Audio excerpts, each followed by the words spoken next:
Wage War with Circle the Drain and Rock 102.1 KFMA. That's one of my favorite songs of 2023. And that's not even a Spotify Wrapped. We'll get to that a little bit later on. But first, at 6:30, Weirdo's been scouring the internet, always trying to find the weird news. And she got something to deliver for us this morning. What do you got? Well, I've got some science to lead it off. Okay, which I like is always science. exciting, Yeah. talking about space exploration and weirdly a kind of under-researched subject when it comes to space. What's that? Well, how, being in microgravity can affect your body. Okay. Like there's been all kinds of research when it comes to like bone and muscle density loss, increased cancer risk, and even excess flatulence. Oh, yes. Excess flatulence. Yeah. Which sucks because then you could like almost see your fart floating around your head.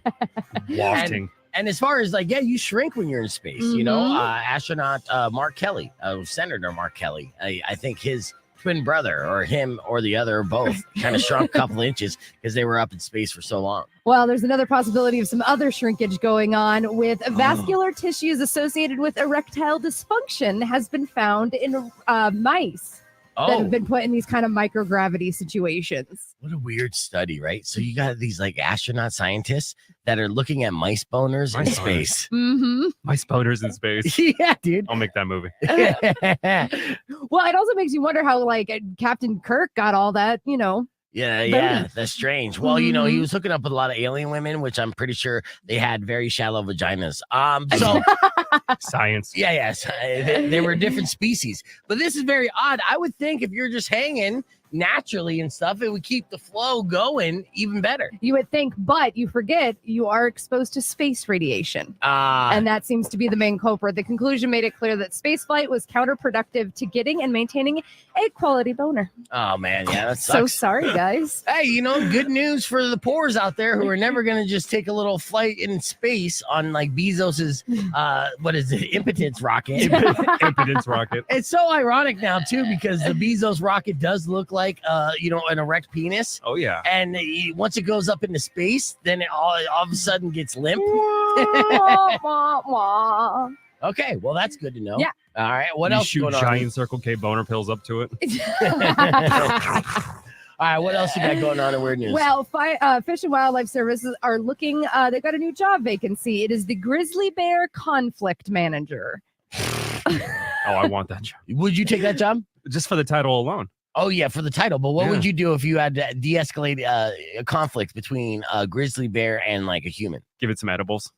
Actually, yeah, you got the job. Hey, bro, chill. Yeah, if you got all grizzly bears to turn into stoners, like in Yellowstone Park, it would be a much safer park. Mm-hmm. Absolutely. Well, so the job does require education experience in biology or wildlife. You're out. Yeah, out. But it does make you wonder what happened to the person that used to have this job. Oh, yeah. They got retired. Huge air quotations. Yeah. But the thing that I found most interesting was the job requirements. Yes, of course, grizzly trapping, removal, and relocation are potential parts of the job.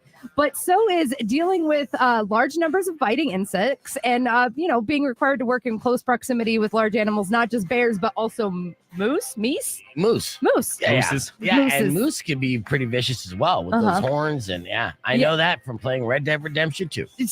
Of course Call it Bullwinkle for you. Yeah. Yeah, and you are required to carry a firearm for personal protection, of course. Right. And you're expected to conduct your duties in a safe and orderly manner. How do you safely and orderly deal with two bears fighting? You kill them both. Okay. That's not the legal Get a answer. little squirt bottle. Come on, guys. How much does that pay a year? Let's see. Does it say? It does. Let's see. Requirements, qualifications. It pays in the fact you get to go to a bar and say that's what you do for a living. Oh, it's an true. excellent pickup line for sure. Yeah, it is. In gay bars. More bears. It is not saying how much it is a year. Oh, okay. All right. Well, anything else going on in the world of weird? Don't get drunk and fight somebody with chopsticks and, forget what happened because later on you might have to have something yanked out of your nose. Really? Okay, so what do you mean? Johnny Knoxville do now. So a 35-year-old man in Vietnam showed up at the hospital and was like, hey, I'm having this weird head pain. Can you tell me what's going on? And they went ahead and did a CT scan and he had 2 pieces of chopstick up his nose. Oh no! What? I'm looking at the scan right now. You'll be able to see it on the podcast broadcast later. But Mhm. that is up in his brain. The fact that he didn't die is insane. Correct. And after very, very first happened, he did go in and the doctors were like, yeah, nothing's wrong. You're fine. And he wasn't showing any symptoms. It wasn't until 5 months later Wow. that he's like, man, my nose itches. What's going That's on? insane. But his sinuses are probably still better than mine right yeah. now. That's what's sad. Yeah. Like breathing a lot easier. But yeah, one piece is about 3 inches long and the other piece is about 5 inches long. Damn. Yeah. I'm gonna go out on a limb here and assume that he lost that fight. Yeah. All right, well, that's the weird news of Weirdo. Let's hit the reset. But before we do that, I want to give away a $20 gift certificate to Tucson Games and Gadgets. In the The caller number morning. 10 right now, 600 KFMA, 605-362. Good morning, everybody. Call now. Good luck. Is this still going? I know there's a few of you that checked it out there on Facebook. And of course, we'll get our OG streamers on here as we started early this morning without any kind of warning.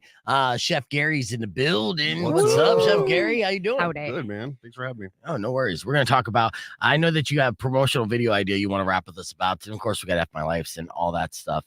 And actually, do you have the steak in a box video on YouTube? It's I on gave it to YouTube, him, but so he might have it on his. It's on Instagram. Is it on Instagram? It's pinned. Oh, okay. It's been, Pins. yeah, I'll go to your Instagram. Yeah, we Okay. got to pull that up as a good throwback classic for the holidays. We have a lot of stuff going on for the show today, obviously. And we're going to have comedian Omar in studio in the 9 o'clock hour for the podcast broadcast. In 2 hours, of course, Rico, Weirdo. We're all hanging out. It's going to be a good time. But we got about 25 seconds before we get on to do an F My Life tease and let people know that we are on the live stream. And got videos and all that stuff ready to go. And good morning, Jeff. It's good to see you. And he said, good morning, Chef. What up, Jeff? Yeah. Chef and Jeff. Chef and Jeff in the morning. I love that. All right, let's get right into our F My Life tease.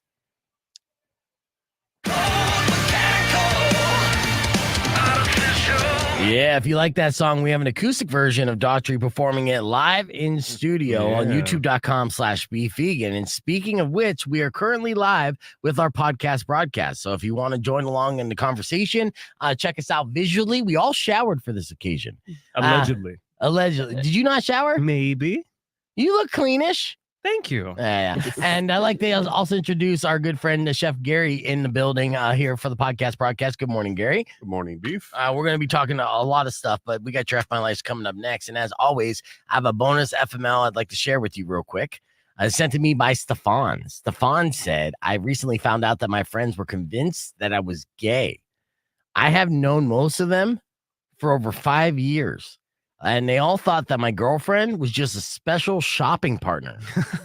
I found this out while announcing my engagement. All right, so is that an F My Life? We'll start off with Rico on this one. Yes, that's funny. All right, weirdo. Oh my God.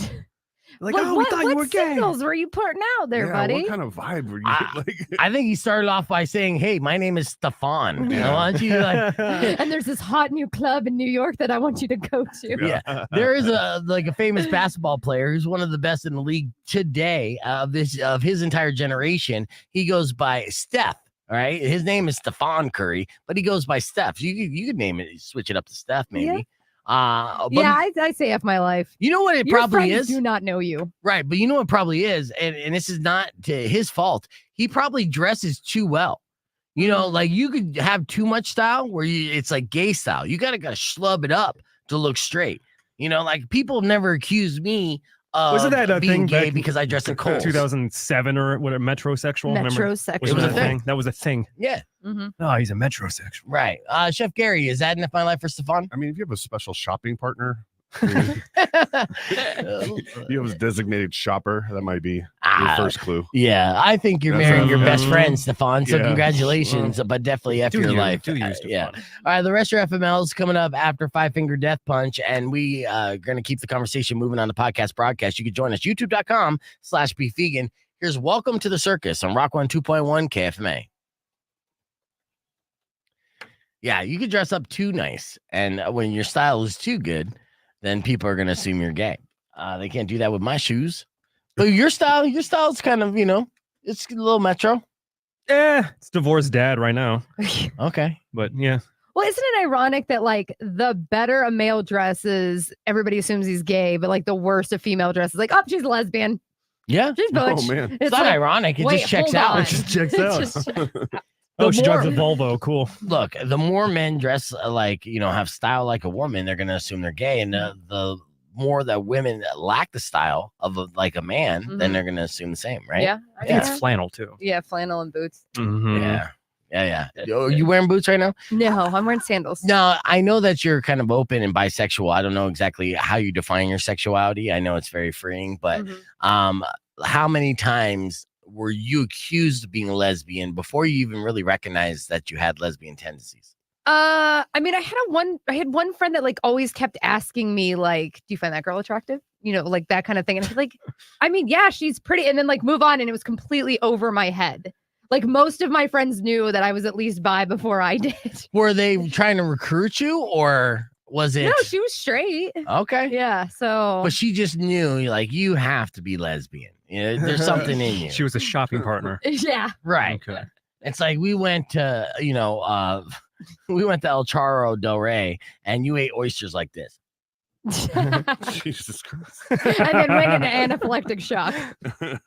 Was that a decent enough image for you? Have you ever seen somebody eat an oyster so inappropriately in the restaurant where you're like, oh my God, I can't look at that? Oh no. I've seen people try to take too big of an oyster Okay. and not chop it up. Oh, and like a gag what? Like, but not a raw oyster? Yeah. Oof. They can't swallow a big raw oyster. It just No. like slips right down the throat, does it not? Yeah, I've seen a few come back up. Ooh. Ooh. Oh, yeah. And you guys are still doing gangbusters business because of the Jersey Shore thing, huh? Yeah, I mean, it was a great response. There's like 7 million views of just like the front Damn. of Charo's steak. Yeah. and You're Yeah. talking about the ad, and it sucks too because we put together a video and we put it out there, but then we had to take it down and stuff because it was a little too soon. But then it turns out this whole Jersey Shore like exhibition and vacation was all planned and paid for by What's Up Tucson or Visit Tucson. Visit Tucson. Yeah. Because this is essentially just a clever marketing ploy, Mhm. which I am 100% on board for. Sure. But yeah, I mean, there was the whole thing with them doing NDAs and stuff for what purpose? Their whole purpose was to promote the great aspects of this city. Right. Yeah. Well, probably to keep that kind of elusiveness to it too. But I mean, you're the Jersey Shore. You're gonna show up. Everybody has a cell phone. Yeah. Yeah. You know what I mean? Yeah. Exactly. Yeah. It is what it is. And the producer was super cool. Like he was just like, yeah, it happens. We were just like, but we were on a roll. We were. I mean, that So thing was like good. gangbusters. TMZ Tucson kind of collaborated with the the clip that I put together of Gary talking about it. And I didn't even talk about the brass tacks as far as how much they spent on their dinner, which I know would be clickbait as well. But we're still, because I'm still, protecting my boy. But at the same time, I'm like, hey, this is a great marketing opportunity for all involved. Mhm. And it still worked. I mean, when we posted it, we still had good reach, and the podcast, has good views on it just because I put Jersey Shore in the title. Very odd, but yeah, next time when I don't know the Real Housewives of Beverly Hills come to visit, we'll know better and we'll be ready for it. We're All right. prepped. Yeah, let's get ready for F My Life here. Let me get my logo. There it is. Did you get caught self-loving by your mom? Awkward.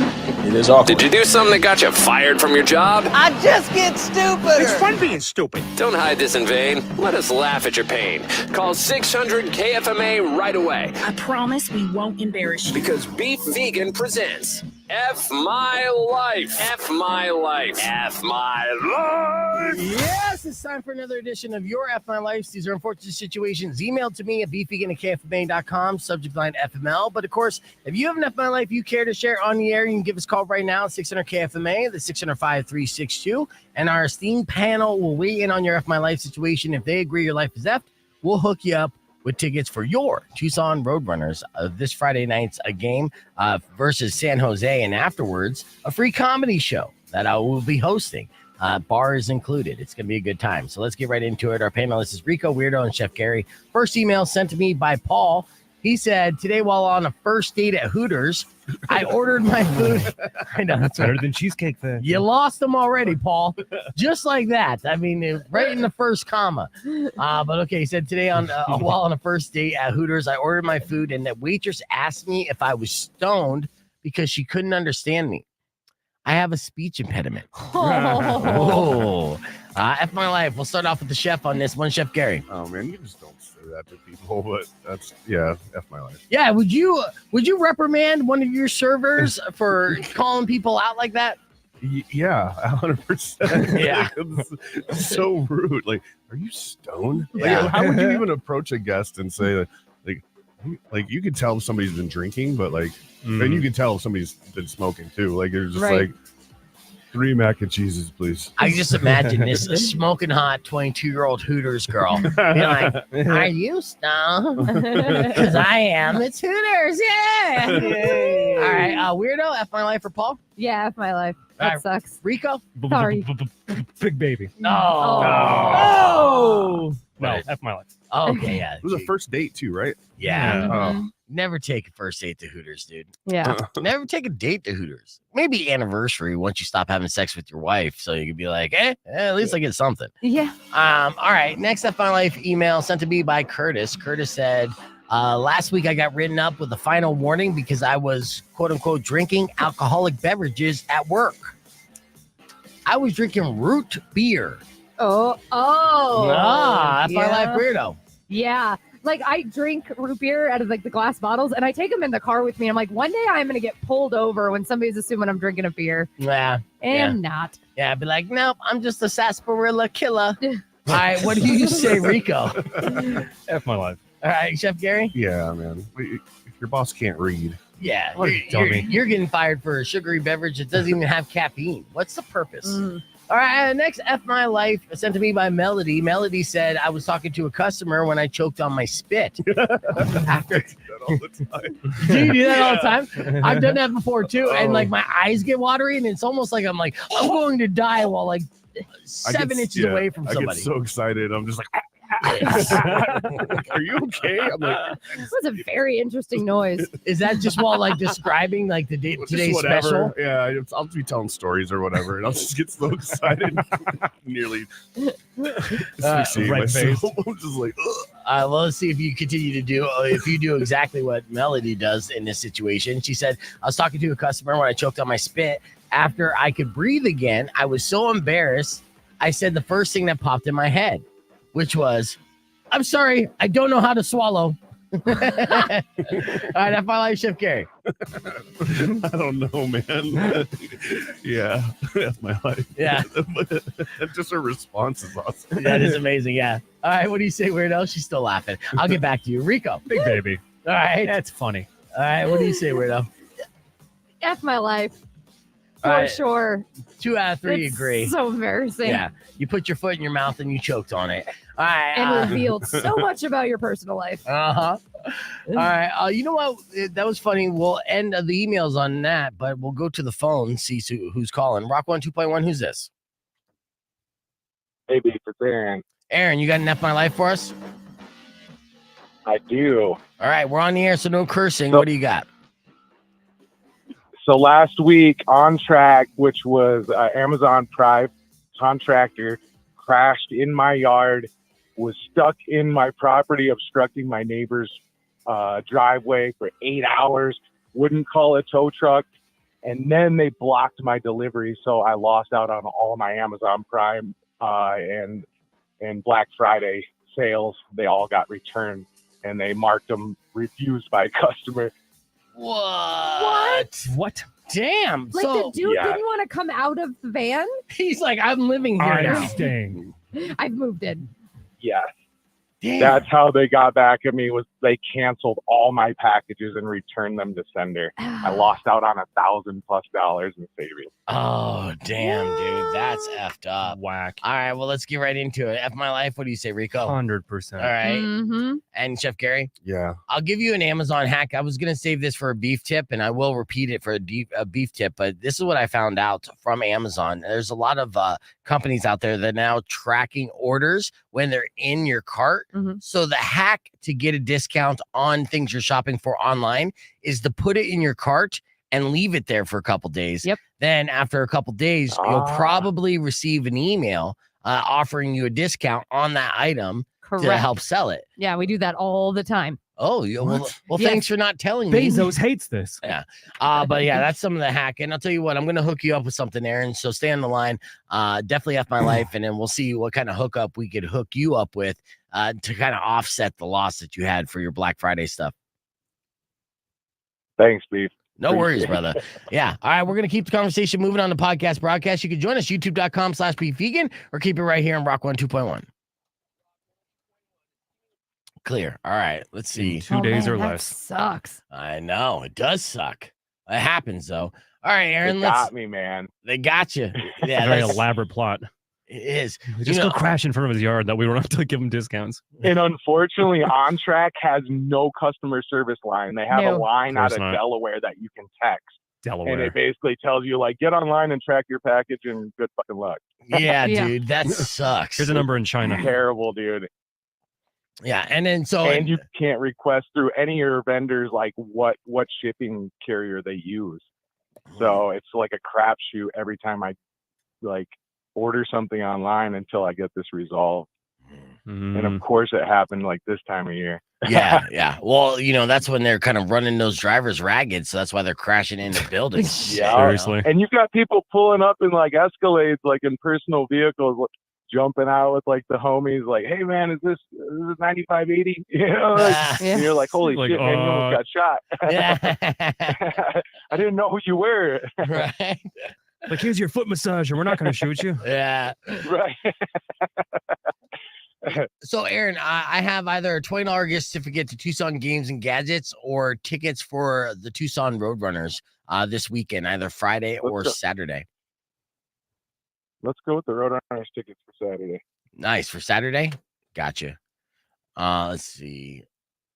I'm going to pull that up. All right. So, for everybody on the stream, we're going to do a video clip, and then we'll be back here live with more, obviously. Let's see. Earlier this morning, we did a round of the last word where it was Rico versus Weirdo. Who won? We'll find out here in this clip right now. Fascinating.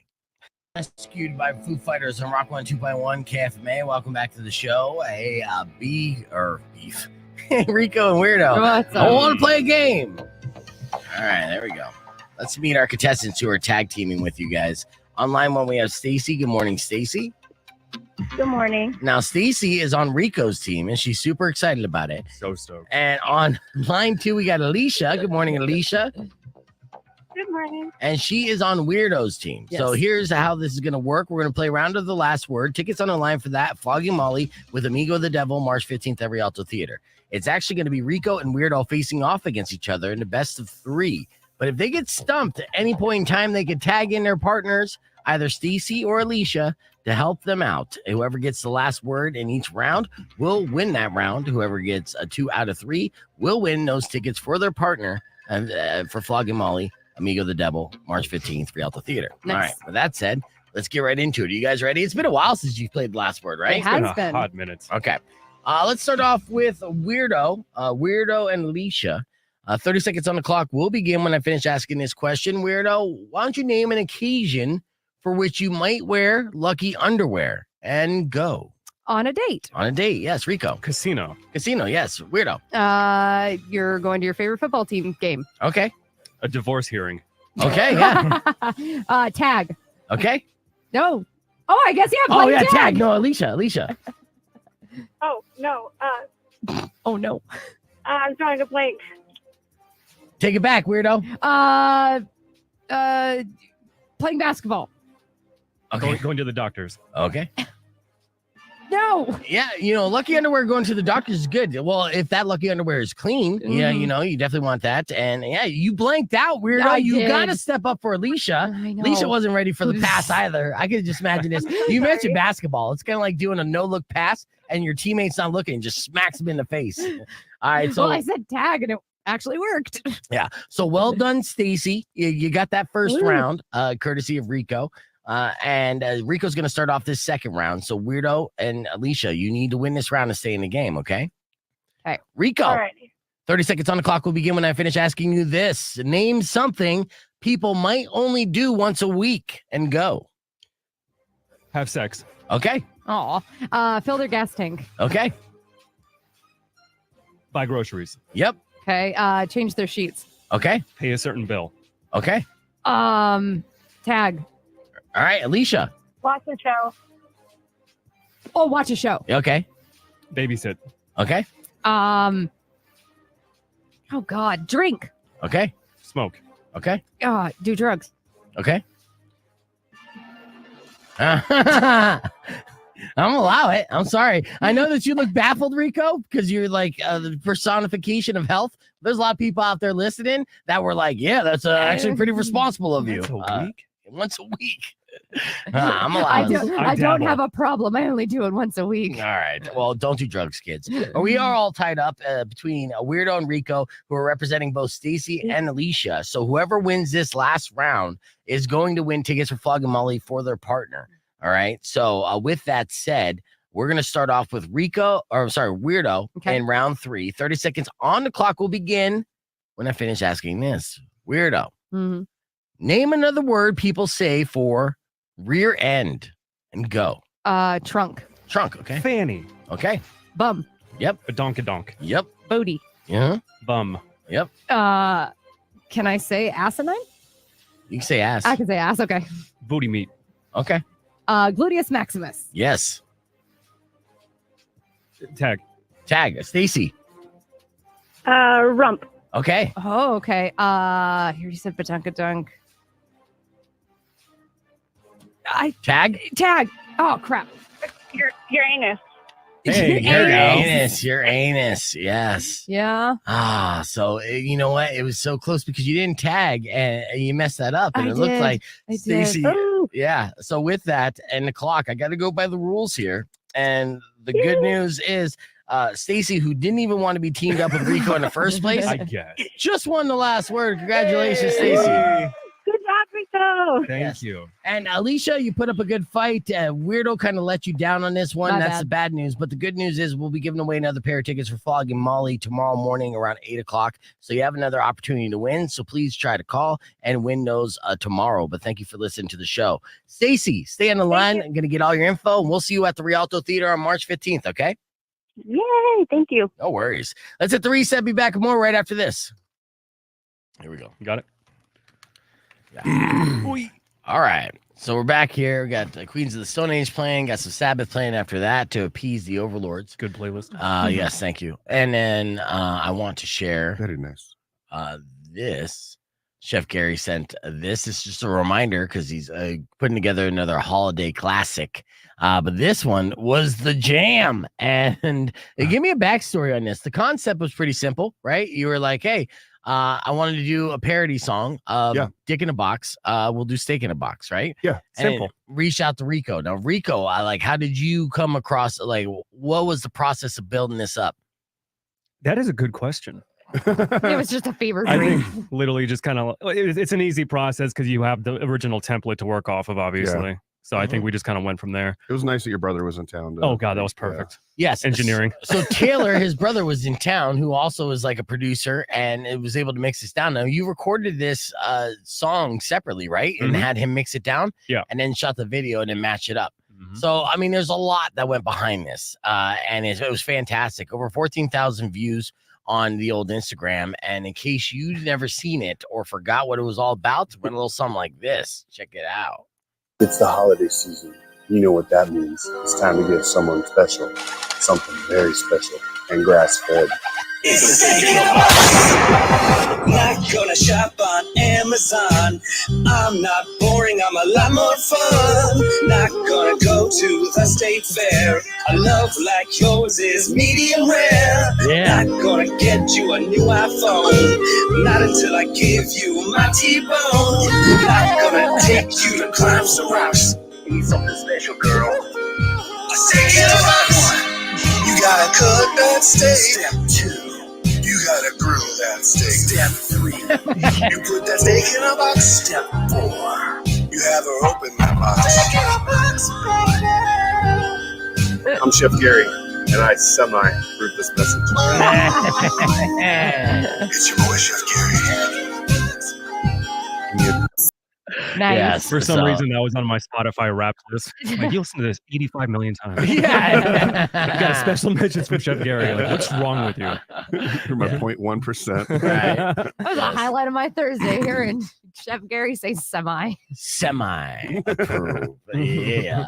Yeah. So hopefully we can put something together, this year. This year, it seems like the concept is a little more complicated. You want to do 12 days? 12 days of steak. Yeah. Kind of a parody of That's a the lot of 12 days steak. of Christmas. But Right. And I don't know.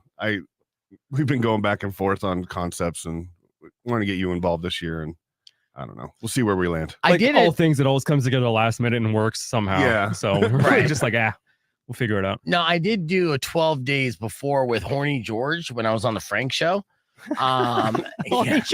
Yeah, Horny It's like a George. Guy Ritchie character. Yeah, Horny George was essentially like he's an elderly man who claimed to have slept with like thousands of women. And you would never assume that from his stories, but yeah, I'll play that video here in a little bit. But we're back here on Rock 1 2.1 KFMA. Just checked out the Steak in the Box promo video from last year, Charles Del Rey's promo for their Steakmas, their 12 days of Steakmas. And then you're still doing 12 days of Steakmas again, right? Yeah. Yeah. And then so what does that entail actually? So every day from the 13th to the 24th, we'll be doing a different cut or variation of a very traditional presentation of a steak. Like we're gonna do like beef Wellington, we're gonna do the classic Delmonico, we're gonna do veal chops.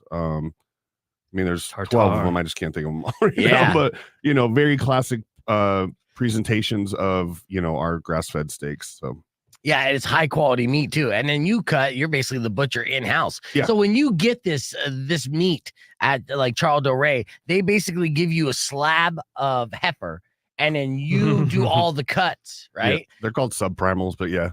Nice, yeah. Ooh. Well, I know Mr. Fancy Pants here, but Subprimals. I've seen videos of Chef Creepy. Gary cut up different slabs and cuts like T-bone and the ribeye, and it is fascinating. It really is wild. I enjoyed it. I probably replayed it, put on some romantic music in the background. Yeah. I'll just like slice that meat, baby. But yes, to do a promo last year, Rico gave Gary the assist and did a remix song that's hilarious. Called Steak in a Box that you got to check out by following Chef Gary on Instagram. I'll tell you what, though, I'm coming in for that beef Wellington. I see. I know that one. I've never had it. That one I'm kind of excited about. Now the beef Wellington, what is the cut of beef? Because I know it's a slab of meat wrapped in a pastry. Slab. Stop saying slab. Okay. No, But it's tenderloin. okay, it's tenderloin. Yeah, and then more it's wrapped. specifically, it's the top muscle of the. Basically, it's called the Chateaubriand, so it's the top left muscle of the tenderloin. Really? Okay, so the muscle and muscle could be it's all tender. muscle. That's all meat is muscle. Oh damn! I didn't. Oh yeah, we don't eat the fat. Damn, I didn't even know that. Yeah, that makes sense. Okay, so It's early. That's the top part. But isn't a Wellington like super complicated to make? Because Chef Gordon Ramsay always challenges his wannabe chefs to master a Wellington, and if they don't, then they're rubbish. It's rubbish. It's just time consuming. I mean, once you've made like 40 or 50 of them, You got it down, it's just repetition. right? Yeah. And do you serve Wellingtons at Del Rey? We don't. We do. We used to sell little mini Wellingtons. They were like little like cake pop Wellingtons when we first opened. Yeah. But those kind of went away. with That seemed like a pain in the ass for such a little Tiny thing, little- right? Wellingtons. Yes. Very like imagine making like one Wellington, Mhm. but then imagine making like 1,000 little ones. Yeah. Like, why? Okay. Yeah, that sounds like it's just not worth it. Especially since they're gonna bite it up into bite-sized pieces anyway. 100%. Yeah. Yeah, that's- So like when we did like when we reopened after the pandemic, it was like, what can we make that's not so time consuming because there's no staff. So Yeah. it was like, Oh, what? God. So it's pretty bare bones. So we got rid of all the busy time consuming work. stuff. Yeah. Well, but it's still delicious. So when you do the 12 days of Steakmas, then you're gonna be selling the Wellington tenderloin. What Cool. day does that fall on me? Is it That is the 15th of December. 15th? Yeah. Oh. Are you guys? I got it pulled up. Oh, good. Like a pro. Well, that's a Friday. I could bring that in for Yes, you can. In fact, Foodie actually, Friday. I challenge you. Every day is foodie day. Why just Friday? Bring it all in, dude. We could do live taste tests just to let our listeners know whether it's worth it. Veal Spoiler Chop alert, Tuesday. it's all going to be worth it. So Yeah, you've already got all my allergies, so you'll know what to bring me. It'll be fine. Oh, God, I can't take you anywhere, man. Seriously, I know. Worst date ever. Yeah, I messaged Chef Gary for my anniversary. I was like, "Hey, I think we're gonna come to one of your spots. Where are you gonna be at?" And I was like, "He's like, yeah, I'll get you hooked up. Like, what do you guys like?" And I was like, "First of all, let me start off with my allergies." And I get done, and he's like, "I guess I'll try not to kill you." Do my best. Yeah, Challenge accepted. Yeah. So what'd you make her? A head of iceberg lettuce with a side of water? I mean, she essentially just got what did you get, a burger? I got a burger, and then my husband got the tamales. Yeah. I just kept it really simple. Yeah. Speaking of tamales, we're gonna gorge ourselves again this year. The Oh, Tamale jealous. Fest is happening at Casino del Sol, and that's at 11. Are you gonna be out there to judge that?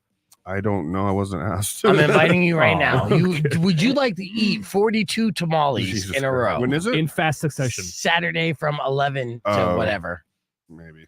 Yeah. I'll let you know after the show. Okay, good. All right. Well, when we come back, we're going to break down social norms that people are sick of. Plus, a Tucson man or couple went to Reddit talking about how they're getting screwed over on their rent. And it's something that I feel like is too common that I kind of want to rant about and share with you. We're keeping the conversation moving on youtube.com/beefvegan. It's the podcast broadcast. Yeah, this Reddit thread is just came out. Makes me irate. Yeah. It came out yesterday or the day before. Oh boy. And I was reading it and I was like, fuck this, and it's an apartment complex and this continues to happen. They need to put a stop to it. And I might as well just bring it up right now while we're talking about it. Here's what I'll read and I'll share it with you too so you can see it. Now I'm pulling it up. This is infuriating just to even hear and listen to. But here's the post that was on the Tucson thread of Reddit, and it goes like this: I've been renting from somewhere for a year, went to re-sign the lease, and the office said I don't make enough money to re-sign with the new rent hike. Funny because my partner and I now make more than we did when we signed a year ago. The office said I can't sign a year lease, but I could go month to month for $400 more a month than I currently pay. Right now, it's $1,750 for a 2-bedroom, and that would make it $2,150. Since that makes perfect sense, right? And she's frustrated. And then she said, I realized that we may have to try and lease. So I told them I can't provide the income requirement they need, and we'll have to leave. They said they need 60-day notice to leave, or I'd be abandoning my agreement. Right? Everything about this is fucked. Yeah. So then she went on to say, so I guess both of us either mess up our rental history and credit to have to fork over a deposit, first and last month's rent for a new place, downgrade because of this 3 times income or more rule most places require. Yeah, they all do that. Or could stay and pay $400 a month extra and risk not having money to move in a month, right? That's the situation that she's put in. Now, either way, they're screwed, and together they make $4,600 a month, but they can't find a 2-bedroom, and they can't get a 1-bedroom because they have a kid, so they need a 2-bedroom, and they're constantly pushed out of places. And then there's 2 frustrating updates. One, it seems like a positive update, saying Trulia is helping. There is affordable space out there. I feel lucky for booking. And then update 2, rental companies are predatory. Their leases are shady, and the companies are a huge reason why things are so harsh on renters. So the whole thing, it's a mess. It is a mess. Now, I mean, obviously, there's tons of comments in this. People are pointing out there. Yeah, if you look hard, there are places that are semi-affordable. Like I have a 2-bedroom, and luckily it's not $1,750. But I also live close to Grant and Alvernon, so like it's like those videos online of people like in those project areas just shooting guns in the air to keep the prices low. Yeah. At least you're close to the action. Yeah. Exactly. I mean, I have that close to the action, right? And if the action is homeless people shitting on the sidewalk, then I'm very close to it. Hey, San Francisco, they paid $2 million for a 1-bedroom, and they still have people shitting. You're not wrong about everywhere. that. But can't win. Yeah, it is. It is frustrating, and at a certain point, they're going to have to come in and regulate this. And it's all these outside buyers that are coming in, and they're saying market value. They go in with that market value. Meanwhile, like the price hike and the salary hikes and cost of living percentage of raises aren't going up as fast. And a lot of hardworking people are finding themselves in this predicament that they can't get out of. I'm scared to look at the graphs from the last few years alone. I mean, just post-pandemic even with, the big firms like BlackRock and Vanguard buying up all those properties. China, all that. How much is actually happening with single family units actually being owned by families and not higher up entities? Right. It's dark. And I think it was last week, I think it was Arizona Daily Star did an article about homelessness in Tucson has risen by like 45% just in the last year alone. Jesus. And it's stuff like this where people are like, oh, homeless people, piece of shit, why can't you work? All these things. It's like, no, they are working, but because of the predatory house market and everything else, most people are homeless by not doings of themselves. Right. Yeah. They're still working and they're still making money, just not enough to pay rent and bills. Yeah. Disgusting. Sad. Yeah, I know. Like whenever a house goes up for rent in our neighborhood, I'm like, oh, let me go look. And it's usually like 2 or 3 bedroom houses. Like they're not huge houses. No. And they're wanting, I think the last one I saw was like $2,800 a month and it didn't even have a backyard. I was like, what the hell? Right. California mentality moving on in. I know. And it says, Jeff said, I've been looking at houses to rent on the east side, $1,600 a month and really not taken care of. Yeah. And $1,600 a month is actually a steal, honestly. When I first came down here in Tucson, it was only 7 years ago. You could get it like a nice 3-bedroom house to rent for like $1,200. Right. My apartment that I rented, which was now over $1,200, a 2-bedroom, 2-bath on Ina. I rented it. It was $800 was my rent at first. And that was still difficult for me at the time. And now that same one, same apartment is over $1,200. They did nothing. Yeah. The one layer of paint right. over everything. Like we did a lot. We did so much. It doesn't have any lead in it. But yeah, when we lived in an apartment complex in kind of on a ranch, right? Which was at the time expensive at like $900 a month for the 2-bedroom. I just looked it up. It has doubled in the last 8 years. It's at like $1,800 now. What's sad is that the rent is too damn high guy came too early. I know. On the first day of Frank, stay around. I want to share this real quick with you, to lighten things up a little bit. We were talking about the 12 Days of Steak Miss. I did do a parody song. This will be the only time I feature anything Frank Show related on the podcast broadcast stream, but I 100% wrote, and this is before ChatGPT too. So I'm very proud of my perversion in this. But yes, I 100% wrote and got together with this son of a bitch to shoot and mix it down. This is Horny George's version of 12 Days of Christmas. Check it out. On the first day of Frank, Miss My True Love gave to me a blue pill to cure my ED. On the second day of Frank, Miss My True Love gave to me 2 fertile sluts and a blue pill to cure my ED. Yes, Horny George. On the third day of Frank, Miss My True Love gave to me 3 drenched men, 2 fertile sluts and a blue pill to cure my ED. On the fourth day of Frank, Miss My True Love gave to me 4 STDs, 3 drenched men, 2 fertile sluts, and a blue pill to cure my ED. On the 5th day of Frank, Miss My True Love gave to me 5 gold C rings, 4 STDs, 3 drenched men, 2 fertile sluts, and a blue pill to cure my ED.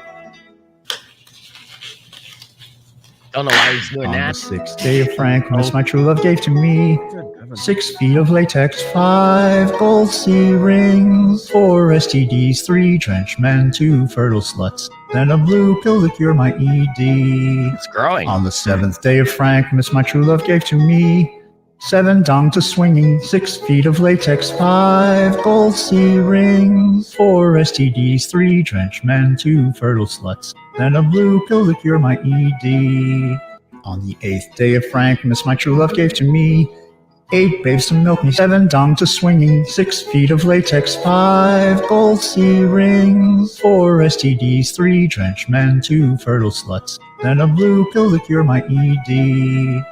On the 9th day of Frank, Miss My True Love gave to me 9 ladies panting, 8 babes to milk me, 7 dong to swinging, 6 feet of latex, 5 gold C rings, 4 STDs, 3 drenched men, 2 fertile sluts, then a blue pill to cure my ED.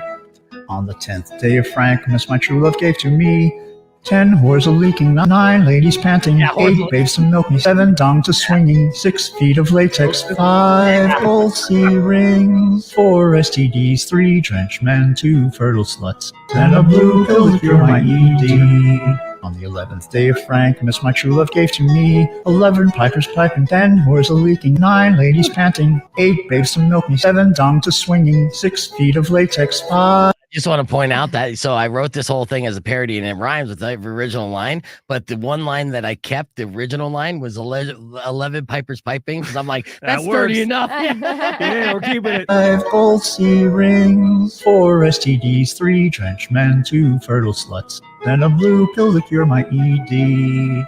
On the 12th day of Frankmas, my true love gave to me 12 honeys humming, 11 pipers piping, 10 whores a leaking, 9 ladies panting, 8 babes to milk me, 7 dongs a swinging, 6 feet of latex, 5 gold sea rings, 4 STDs, 3 drenched men, 2 fertile sluts, and a blue pill to cure my ED. I'm Horny George, and keep it ho horny. Oh, George. That was George's like call on the ho horny, by the way. Oh my god. 100% like, that was a good call on him. He did the and he agreed to that immediately. Oh my god. I'm trying to play this over and over again. But yeah, so I wrote that. I was super proud of that. My immediate thought went to the editing process and having to look up all those images. Yeah. I mean, it was a process for sure. Latex. And pain in the ass, but and to get George to be able to sing it too, that was a long process as well. It was not easy to get horny George. Even though he was down with all the lyrics, but the execution was, what's the sluts count on that song? At least 12 times? Yeah, that's a good, that's an excellent question, and like Jeff said, you should bring him back here, bro. He's Still probably horny? dead, to be honest. Dead, George. Yeah, it's been a few years. The HIV finally got him. Yeah, Yep. I would take George. I mean, George was basically my pet project. Like he called in and immediately I was like, this guy's gold. Of course, the other guy doesn't like anyone getting any kind of shine. Yeah. But I would literally like prop him up like Powers, and he's basically what Powers is gonna become. So I'm just like, yeah, be a part of the show. Be a part of the show. I just wonder if there's a way to look him up. Does he go by Horny George legally now? A guy Hope over so. 80 is not on social media, bro. Oh, We're he's back horny. here live on Rock 102.1 KFMA. We just played a parody song of the 12 Days of Christmas. And while we played this, I actually have a little stat, a depressing stat, I guess, about the annual report. This happens every year. They come out and they let you know what the estimated cost would be of the 12 Days of Christmas song. Oh, Modern yes. day. Yeah. Yes. And each and every year it goes up. No spoiler alert here, but this year, if you were to buy the items on the 12 Days of Christmas list, it would cost you $46,730. Wow. Yeah, That would dude. be So more. well, if you bought everything over and over again, like the song suggests, Oh, it would be 201,000. So you're right. It would be more. And I don't even remember because what the original items were, except for the 11 pipers piping, because that's the only original lyric I had in the parody song that I just played on the podcast broadcast. Yeah. I don't know about you guys, but I got my 2 turtle doves during Black Friday. So, Oh, what? yep. he had him in his Little cart. discount. You son of a bitch. Well, first of all, half of it's birds. It's a lot Turtle of, a lot doves, of French foul hens, going on. calling birds, geese, and swans. Back in the Exotic day, birds. Back in the day yeah. in the Renaissance, I mean, you were living life. You had all that poultry. Yeah, exactly. Because not only was it like a fun pet to have, but then it was also backup food during the famine. Those So geese a laying. geese are laying those Yeah. golden eggs, bro. I mean, I want the 9 ladies dancing. Oh, of I'll be course good you with do. that. You That's the stop most expensive part. being the horniest dude on this show. All right, like Sorry. you got 3 other dudes. We got machismo too, but your testosterone levels through the roof. It and is. we're all lactating. All right, let me ask you this. There's a list that was going around on Reddit talking about social norms that people are sick of. I want to list a couple, and I want you to weigh in whether or not you're actually sick of this social norm or not. Okay. So this is normal or not. Here's our first one: not valuing changing one's mind. Instead, we admire those who stick to their beliefs and are consistent over long periods of time, no matter what they learn or how they evolve as a person. You over it, or you still down with that? Yeah, people should be allowed to change their minds and grow and change and learn new things. So yeah. Okay. I would say I didn't realize that is a social norm of just like, oh, you stick to your guns, good for you. Okay, you stuck to your guns on a subject that you found out like ended up being terrible. Like, let it go. Right. Yeah. I think it's okay with values and morals and, things like that to a certain degree. But if you're not evolving your thought process, that's stupid. Yeah. All right. What about this one? The invasion of people's personal lives. I mean, we got to a point where it is normal and accepted that if we use the internet whatsoever, there's a good chance that, Big Brother or advertising agencies, whatever, know everything about us, our kinks, our patterns, our habits. And a lot of people don't even care anymore. Just like, whatever. Is this something that you're sick of, or you are just with the social norm being like, yeah, nothing you could do? Rico. Oh God, I know you're coming to me. It's a hard beast to avoid these days. Yeah. So it's like almost, I think it's just giving up by default. Be like, well, they got me no matter what, so might as well just swim in the chaos. Yeah, here's your option. This is usually your option in life. You want to use it for free, or you want to pay a stupid amount of money to use it. And even then, you're giving data. Right. Yeah. Yeah. But maybe a little bit less data for an extra high price. I'm over the whole like algorithm thing. Like, my partners and I will send each other like Instagram reels, right? Like that's like the thing to do. But now like I send 4 or 5 of them and all of them are like, no, I already saw it. It was already on mine. And it's like, oh, well, God damn it. I ruined somebody's algorithm. Doing what? I sent them he's like deathly afraid of little people. Okay. I sent him a few. Yes, yeah. A few videos. Yeah, you can't make that mess. That OnlyFans girl one? His whole thing was like, he's into like car racing, so his whole like Instagram was like F1 and all this stuff, and now he's just like, I have to start a new account. You like that is genius. Pete Holmes in one of his new comedy specials starts talking about dillies. Yeah. And like huge ones, 24. And like he's just saying it and he's like telling the crowd to shush because nobody knows where he's going. He's like, you're welcome for your new Instagram algorithm. Yeah. Yeah, because your phones are listening. Yes. And you know what? Honestly, brilliant way to prank someone you love. Like the fact that you did that. So you find something that someone you love hates, send them about 5 reels, and then know that on their feed, that's what they're going to see for the next, couple months or the foreseeable future. Enjoy. Yeah. And that's crazy. I'm just trying to help him get over his fears. Yeah. Right. I think you're doing God's work. Exposure therapy with little people. It's in your phone. It can't hurt you. Yeah. The best way to get over a fear of little people is, seeing videos of them professional wrestling and in bikinis and things like that. There's actually a couple that pop up on my feed too. So I sent you a video yesterday too. Of little people wrestling. Yeah. And it was fantastic. Fantastic. Yeah. So I'm all for it. In fact, actually, if you have a video of little people doing awesome things, feel free to slide in my DMs at BeFegan. I'll take it all day long. Oh yeah. Yeah. All right. Well, Chef Gary, thanks for coming in, dude. My pleasure, bro. Yeah, we're gonna have another video talking about the 12 days of steak miss coming soon. I'm looking forward to that. And it's always a pleasure, dude. Let's hit the reset on the FM side. When we return, we're going to have a comedian Omar in with us. He's going to be performing Friday night at the Tucson Roadrunners Comedy Club after the game, and we'll give away a 4-pack of tickets for said game as well. All that more coming up next in BeFegan Presents, so don't go away. Clear. Sweet. Clear. All right. Woohoo. On the hard reset, we're going to do our show open from this morning. In case you missed it, you're in luck because I have it right here, and it went a little something like this. Let's go. An Arizona Lotus Corporation radio station. Stream us on your cell, laptop, desktop, or tablet at KFMA.com. You want it? You got it. Reality radio done right. No nonsense, real and raw, just like you like it. He's corrupt, he's inexperienced, and he lies. Broadcasting from a broom closet in the Arizona Lotus Studios, it's BeFegan Presents.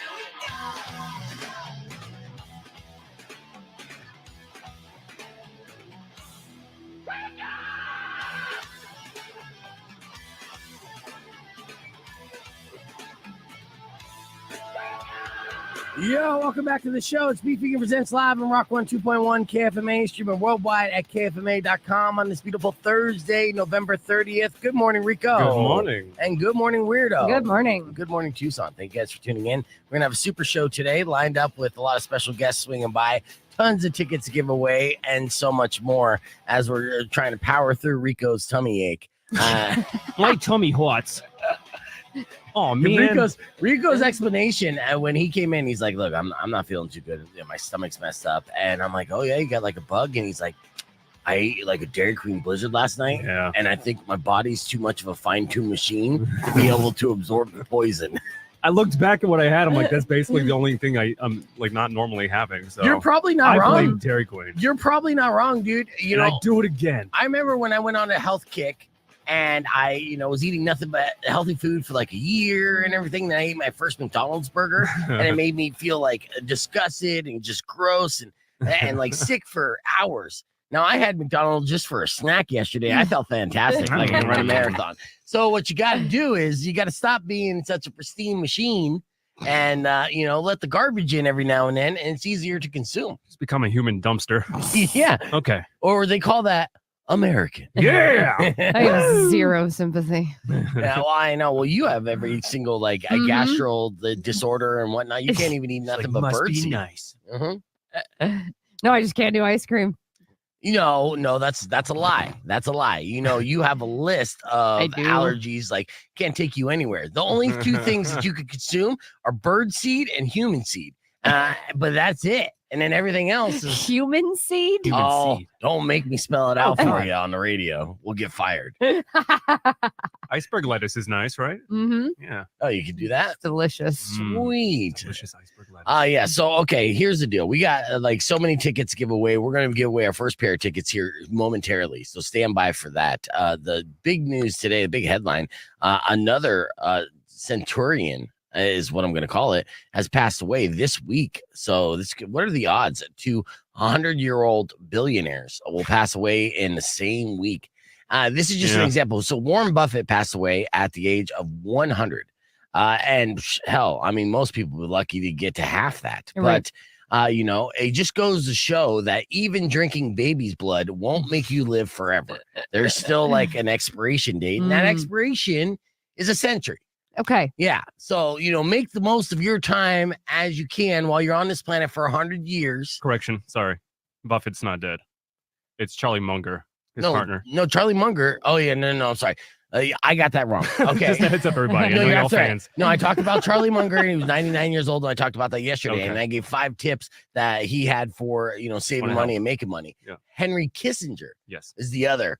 So Munger, first one, 99 years old, 99 in like 99 days. So close. And then Kissinger passed away at the age of 100. Still same elite class. They still went to the same summer camp, where they reenacted sacrifices and things like that. Moloch. Yeah. And they made it to 100. So all in the same week. And then Jimmy Carter's wife, passed away like at 99 the week before. Jimmy Carter's like knocking on heaven's door. Like all the 100-year-olds are out this year. Jeez. Yeah. Well, it wasn't until like competition 2 months ago that I realized that Kissinger was still alive. Like I thought he had died a long time ago. Well, he's been laying low, dude. Can the man retire after the age of 95? I mean, obviously, he's a pretty historic figure in the past 100 years of this country. He's worked with everybody from, JFK to Ronald Reagan to Nixon to everybody, right? So 100 years, quite a legacy. And again, it was one of those things where it's like the richest and the most influential men in the world, they all kind of chase eternity, but they all have that expiration date at the end. And again, it's a century mark. So it's just a weird week that is the running theme. The running theme is 100-year-olds are out. I know, man. If you know someone who's 100 years old, call them up and tell them that you love them today. And so they'll respond with, huh? Who's? Huh? What? No, I don't want to change my phone service. That's what I'm imagining a 100-year-old sounds like. They even use phones anymore. Even at 100, I can't be happy with my T-Mobile bill. No, in fact, actually, 100 is the percentage that they're going to mark up each and every year and blame it on inflation. All the good feels that we have this morning. All right, let's get right into just giving stuff away. All right, first pair of tickets that I'm going to give away is for this Saturday night's game for your Tucson Roadrunners. Saturday night's pair of tickets. It's anime night. And if you want to All right, I got to figure. Real quick, let's welcome our guest, comedian Omar Tarango. Is it Tarango? It's Tarango, just like the truck Durango. Yeah, nice. Oh, okay. Yeah. So Omar is going to be a part of our laugh night that the Tucson Roadrunners is presenting along with us, which is a comedy club that's attached to the TCC, and it'll be immediately following the game. It's going to be a good time here. There's a banner there. You know, what's funny is we had the Tucson Roadrunners, a couple of the hockey players, tell their best joke. It's one of those kind of things. Okay. So I have a feeling they're going to be dropping these kind of videos throughout the game. And Omar, since you're a comedian, I need you to be the judge of their humor, right? Oh, okay. Wow. So I know the pressure is on right off the bat. So let's check out the video that they did right here. It's real quick, a little 20-second clip. And the best way to put a spaceship to sleep? Rocket. Why did the all right, so the timing was Will great. I get to hear it on my headphones here? yes. So you got your headphones on. They're on, but is it plugged in? Do you hear me? No, not through the headphones. Weirdo, instead of just sitting there looking at your computer, help him out real I quick and dared- see if he is. How about now? Can you hear me now? Now I can. There you Sounds go. good. Wow. All right. See, there you go. You gotta hear this that joke. Just unplug it and plug it back in. Cool. Okay, so Gotta hear this joke. You got to hear this joke. Here it is. What's the best way to put a spaceship to sleep? Rocket. Why did the math book look sad? Because it had too many problems. Once I bought a hat for my leg. It was a kneecap. Wow. Those were punny. They were punny for Yeah. sure. Yes, I'm sure they found them online That's as well. the joke. And of course, and he got what for his leg? For the comment there. I think there's more comedy. I wish one of them was like completely dark, like horrible humor. Real innocent popsicle stick jokes. Yes. Yeah. No, they're not going to do that. It's still somewhat family night. And in I fact, know. actually, Omar is going to be doing a clean comedy set. And that's always a challenge, man. A lot of respect goes to any comedian who both work blue and also work clean as well. How long you been doing the comedy thing? I've been doing stand-up for 18 years, and the clean comedy has never been a problem for me. When I started out, I was 32 years old. I was raising 4 kids at the time. I was so all of my material I tried on my children, small Nice. children. If I could get them to laugh, that means I constructed a well-drafted joke, and I could definitely make a room full of drunk people laugh. Yeah. So I always started clean. It's easier to dirty up clean material than it is to clean up Dirty material. Dirty material, exactly. Mm. So I've always written that way. So this is no problem for me.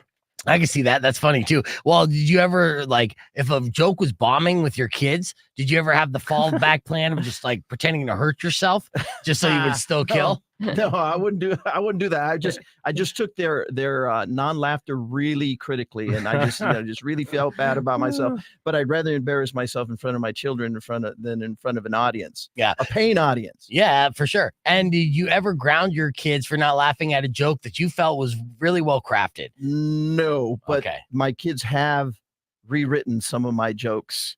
And Wow. most of the material that I've got had to do with them growing up. So, I find a way to mature it up a little bit, but no, they don't get grounded. They just help me out from time to time. That's good. Do you have an example of a joke that they rewrote? Wow. Let's see. Yes. Okay.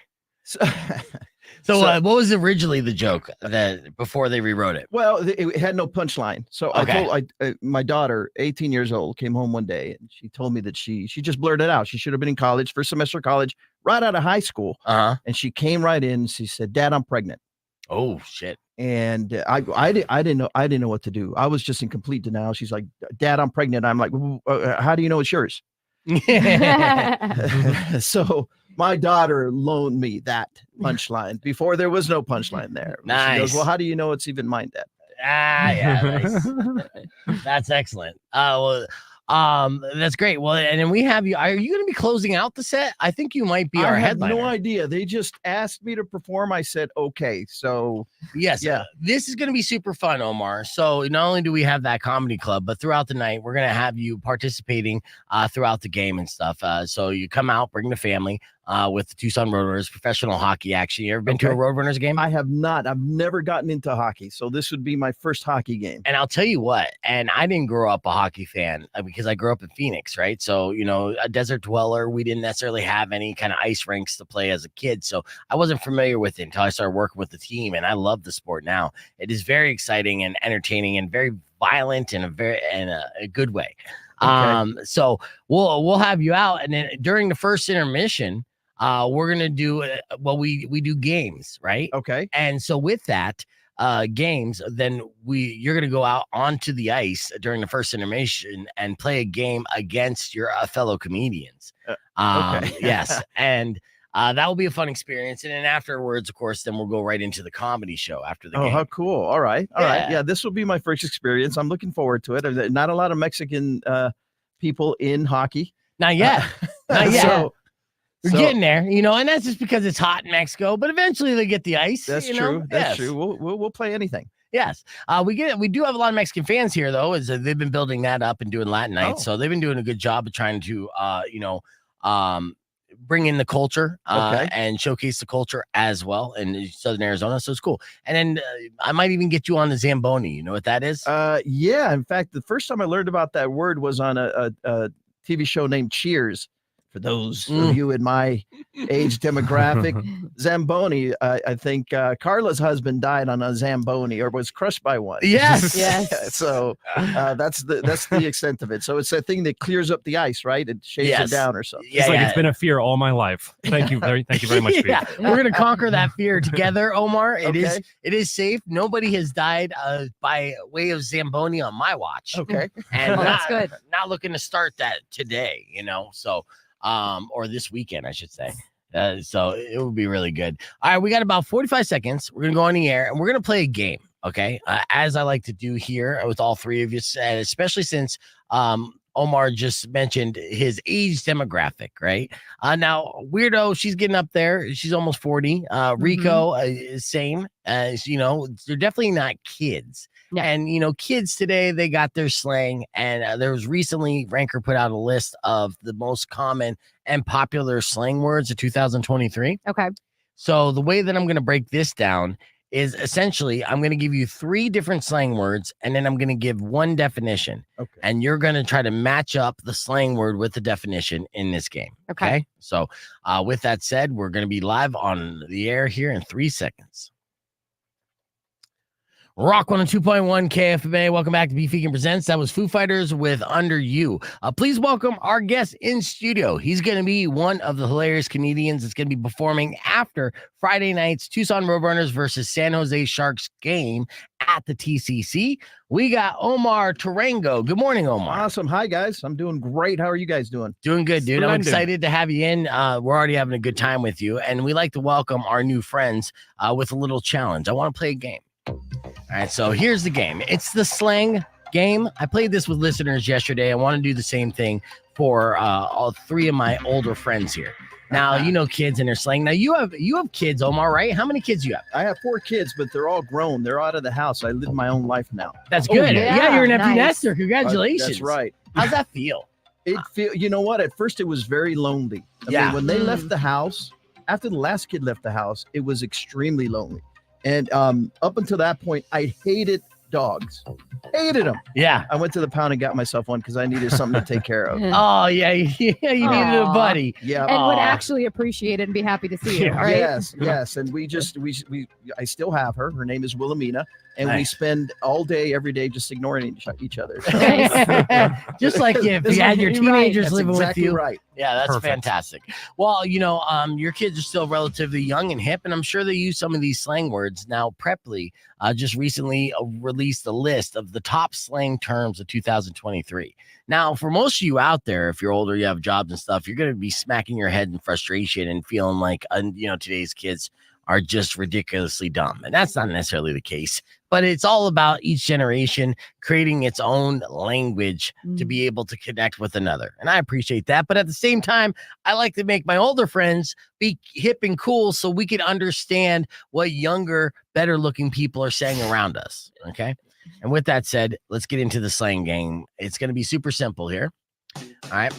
I'm going to give you 3 slang words, and then I'm going to give you 1 definition. And you're going to have to tell me which slang word matches the definition, okay? Got it. So with that, we'll start off with Omar, our guest. Omar, here are your 3 slang words. Drip, oof, and finna.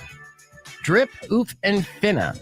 All right. Now, are you familiar with these words so far? I'm familiar with one of them. Okay. So here is your definition. Match the slang word to it. Okay. All right. Can be used to express discomfort, stress, or sadness. Gotta be oof. Gotta be oof. Process elimination says oof. And that is correct. Nice. Yes. Yeah. Oof. So, all right. Going on to the next one here. Rico, your 3 words. Bougie, bussin', or sheesh. Boozy bussin', or sheesh. All right. Here's your definition. What you would say if something was really good. Sheesh. You say sheesh. That's incorrect. Yeah. Sheesh. You know the answer for the steel weirdo? It should be bougie, right? That is incorrect as well, wow. you old F's. Boomer. Yes. It was actually bussin'. Bussin'. Yeah, that's right. I say sheesh when things are good too, though. Yeah, well, you know what? I think sheesh has to do with ice in your veins. And you're supposed to go, sheesh. Oh, yeah. Yeah. Thank you, see? Nope, actually, that's incorrect as well. Okay, The well. definition for sheesh, for all those out there wondering, both of you, is an expression when you're impressed or amazed by something. Hmm. Mm. Is that the same thing? It's close, but different. Oh. Yes. Okay, here is our next 3 slang words for weirdo in the slang game. Your words: bet, yeet, salty. Okay. Bet, yeet, salty. All right, here is your definition. Your definition is to violently throw an object that you deem to be worthless. Yeet. Yeet. Yeet. You know, that's crazy too because, yeet is becoming popular in WWE because of Jey Uso. It's like his new catchphrase, but he does it in a positive way. I don't know if he even knows the definition of this. Sheesh. Mhm. Wait, did you just dab? Yeah. Oh, wow. That was 10 years ago. Bringing it back. No, you can't. See, Don't. old people can't bring these things back. Yes, we can. No, they You cannot. really can't. I'm bussing.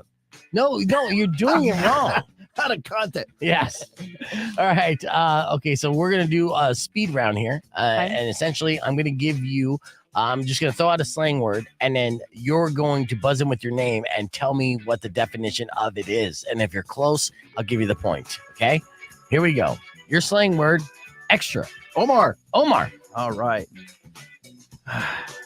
It just means you just do too much. Too much. Okay. Too much. That is correct, Omar. Nice. It's being over the top, excessive, or dramatic behavior, right? All right. Here's our next slang word. Buzz in with your name to answer it. Sus. Rico. Omar. Rico. Yep.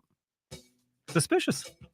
Acting a little off kilter. There you go. It is short Yeah. for suspicious. Yes. Okay. Here's our next one. Buzz in with your name if you think you know this. Bougie. Rico. Rico's busted in fast. Okay, go for it. Bussin'. Bougie, you said? Yeah. Fancy, like rich people, bourgeoisie. You're correct. Yeah. Bourgeoisie. All right. We'll do one more. Cap. Yep. Omar. Yep. I said, yeah. Yeah, that does not count. That Omar, you get the answer. That Go means for it. it's a lie. That is right. It's Oh. another word for lying. And if they say no cap, they mean no lie. You say this Got like it. you learning this, huh? No, I did not know about Cap. Oh, look. I was thinking like 1990s gangster. Captain America. No, That's yeah, right. you busted a cap in Yeah, half. right. Yeah. But now, you see, Bussin', and then Cap. Like, Right, so right. they're just regurgitating what we already no, used. but what they did was they became soft, right? As a generation. So we grew up in the gangster era, Wussies. right? And so we were all like pretend hard. Mhm. So our sentence, we would say we would be busting a cap in their ass, meaning we would shoot them in the buttocks. But when they say busting a cap, now they say they're telling a really good lie. Like a wuss. And that's the best way I can say it on the air. But trust me, I got a couple other gangster words I want to say just on the podcast broadcast. You can join us, youtube.com/beefvegan. We got more with comedian Omar Tarango, who is going to be hanging out with us this Friday night after the Tucson Roadrunners game for the Tucson Roadrunners Laugh Night. We'll give away a 4-pack of tickets for that as well. Coming up next. Cool. What's even more entertaining is looking up vintage slang words. Okay, yeah, old timey. Well, how about we flip the script and do a reverse vintage slang word game and see if Omar has the advantage because he has a couple years on us. Ooh, couple. Just a couple. Quite a few. You remember the 1920s, don't you? The Great Depression. Yes, back before they had color TVs. My favorite music is now played on the oldie station. I never thought that would happen. The classic rock Red Hot station? Chili Peppers. Yeah, because it's 80s and grunge, right? Yeah, who would have thought that Poison and Motley Crue and Cinderella and those guys were going to be on a classic station? I'll tell you what, we still play those songs on this station too because our management doesn't know what the fuck this station is. I see. Well, I was going to ask you that. What? So this is what kind of rock? I heard Ozzy Osbourne on the way in here. You did. Pretty good. So, yes, and so they're trying to figure out what the identity is. I like to look at this station and lean into the legacy of KFMA. Okay. And so that would be when it was at peak popularity, late 90s, early 2000s. That's the kind of gold that I would like the station to play a little bit more of. We play some new music, but we play a lot of old music. I would like to stop at 1990 at the latest, the earliest. Yeah. But they have songs from like Poison and other hair metal bands on here as well. Wow. I think it's confusing to the listener. They don't know which station they're listening Identity to. crisis. But either way, you're it's right. so great. Yeah. Thank you, Omar. I appreciate that. All right, let's get into this game. All right. Yeah, so this is going to be older slang and see if we can remember what it is. I feel like since I don't know. I'm talking older, not like That's 1990s. right. I'm talking. No, that's fine. Great grandpa. Yeah, I Okay. feel like since I don't know the actual vocabulary well, I I'm said great grandpa. Yeah. great grandpa. You're like, I said that in high school. All right. Okay, this one's kind of easy. Okay. Giggle water. Oh my. Alcohol. Yeah. Oh, nice. Yeah. Okay. Giggle water. That's what they call it. Hey, I want some giggle water. I've never heard that one. Yeah. How old is that? 1930s, I think. Oh, geez. Yeah, they use it in Harry Potter. Like it's an Oh. actual drink of giggle water. And it gives people giggles and laughs. Giggle water. Yeah, Oh. not according to my ex. Let me nerd it up real quick. I'm not going to stop using it. from now. Meat hook. Meat hook. Meat. Heavy hands. There you go. Yes. You got The old fisticuffs. Yes. Very nice. Get your meat huffs. Hornswoggler. Is that a scammer? Ooh, Somebody scams yeah. people? You got Wow. hornswoggled. Look at that. Yes. Yeah. Actually, a Yeah. slang word for Okay. somebody you suspect of cheating or swindling. All in right. some way. There you go. The only reason why I'm familiar with that word is because professional wrestling, yet again. Oh, there Yeah. you go. Yeah. Unfortunately, that's where I learned most of my things. If you Thank call you, Vince McMahon. if you call people jollicks, JOLLOCKS. Oh, that sounds like Jolly? Look at those European jollicks. almost. Would that be I guess another way to call people like buffoons? No. Fat. Fat. Unkind slang for an overweight person. Oh, Jollicks. jeez. Those jollicks. Let's bring that back. Yeah. offensive. Jollick. Yeah. That's kind of catchy. Hell yeah, dude. Look yeah. a little jollicky there, buddy. Right. Oh, I'm sorry, dude. It's the holidays. Yeah. We all get a little jollicky. Get off my back. Yeah. Drink a blizzard, fucker. All right. A nosebagger? A nose bag. Cocaine addict. Gotta be. Should be. Yeah, a nosebagger would be a cocaine addict in Says- modern day. It's defined as someone who takes a day trip to the beach, Oh, wow. brings his own provisions, and doesn't contribute to all the resorts that he's living. Okay. Okay. Sick burn. Oh. All right, before you get into the definitions, at least give us all an opportunity. That's an to answer 'em. impossible one, though. Nosebagger. Well, I mean, you assume that, but I seriously was going to say that. I was going to so- say day trip to the beach. We can break Yeah. it down into its Latin origin. Ah, and this is a figure good that one. out. Hmm. Pine overcoat. Pine overcoat. You got this, Omar. Jeez. Didn't you pine have overcoat. a varsity pine overcoat in high school? Oh, geez. Is that what? Is that what you grease up the bat with for baseball? Good guess, but no. yeah, Pine that's a overcoat. Think more Pine, slangy. pine overcoat. With an A pine overcoat. Jeez. Is it Uh, a coffin? Is that a Yep. Christmas tree? Yep. It's a Oh, coffin. Coffin. nice. Yeah. Wow. Pine box. Yes, of course you would know that, you gothic freak. All right, what else? Pigeon livered. Pigeon livered. Somebody who's afraid of everything. There you go. Mm. Oh, nice. Maybe bring Yeah. these ones back. We have a Yeah. lot of slang for these still. Gasper. Gas. Give me one of those gaspers. Okay, don't answer yet. I know. Okay, give us a moment to think. In fact, actually, give us some thinking music. Gasper. Okay. Can you use it in a sentence? Looks like he's weaving over there. Too many gaspers. Okay. What? I think I've got it. So go for it. So too many onlookers. How about that? Too many people watching. I'm gonna think it's an alcoholic beverage of sorts, like a moonshine. That's what I was thinking. You ready? Yes. Cigarette. Gasper. You would drive better if you had too many gaspers. Let's be honest with you. None of these are going to catch on again. No. Well, no. What was it? Jollick? Jollicks. Yeah, Jollicks. Jollicks even bring that back. Yeah, I really never thought the word bad would ever go away. Like, that's bad. This is great. Oh, as far as the slang, bad meaning good? Meaning good. Yeah. I never thought that would go away. I started using it, and then my kids were like, what does that mean? The hell? Yeah. What do you mean? It means it's good. But you just said it's bad. Yeah, like that don't because- make sense. because It's bad. You guys are all backwards here. Yeah. That's bad. You know, speaking of bad, do you remember, since you're this age, do you remember the organization BADD? Isn't that something against drunk driving? No. BAD was stood for Bothered About Dungeons and Dragons. What? Yes, it was a legitimate organization for parents who believed Dungeons and Dragons was Satanic. evil, satanic, and Oh, corrupting their yeah. children. funny. And they were the very parents that were raising these nerds. Yeah. Mhm. Right, yeah, because they would also hop on the bandwagon of while they're playing Dungeons and Dragons, listening to metal music. Yeah. Yep. Roll the dice. Yeah, bad. Don't roll yeah, the that is- dice with your soul. That is funny. What is so that's of Omar's generation. He didn't think that slang word would go out of style. Is there, from the 90s, is there any words that you thought would always stay in style that are currently out of style? Whatever. Remember that whole whatever. Whatever. Lahoozer. Oh, yeah. Kids Talk to don't the use it hand. anymore. Talk to No. the hand. Oh yeah, talk to the That hand. was Talk to so the hand was annoying. Good. Right. Yeah, no, I just matured it to go fuck yourself. Yeah, right. I don't I feel like my kids. I feel like they've brought back sick. Yeah. That's You're sick. sick a lot? Sick is still, yeah, I still That's hear it sick. around. Yeah, but I Sick. only heard it among kids in our 30s. Yeah, people my age. Right. You know, But that was I around heard the- my kids start using it, and I was like, really? Yeah. Okay. The word sick came about when I was already starting to get my family together. So Mm. that was at the cusp of me stopping the usage of all of this slang. Now I had to get myself proper and use proper language so my kids wouldn't pick up bad habits. Right. But sick, I remember sick. I remember it was used a lot for skateboarders used it a lot. Yeah. That was sick. So sick, bro. I do So- feel like some of the modern day slang that kids are using today was slang that skaters and stuff were using back in the day. And I'm kind of mad that they're using it and claiming ownership of it. Be like, no, bitch, we've used That's this. right. We've said this. Right. My You Rico know. just said bro, and now they're saying bruh. Bruh. Yeah.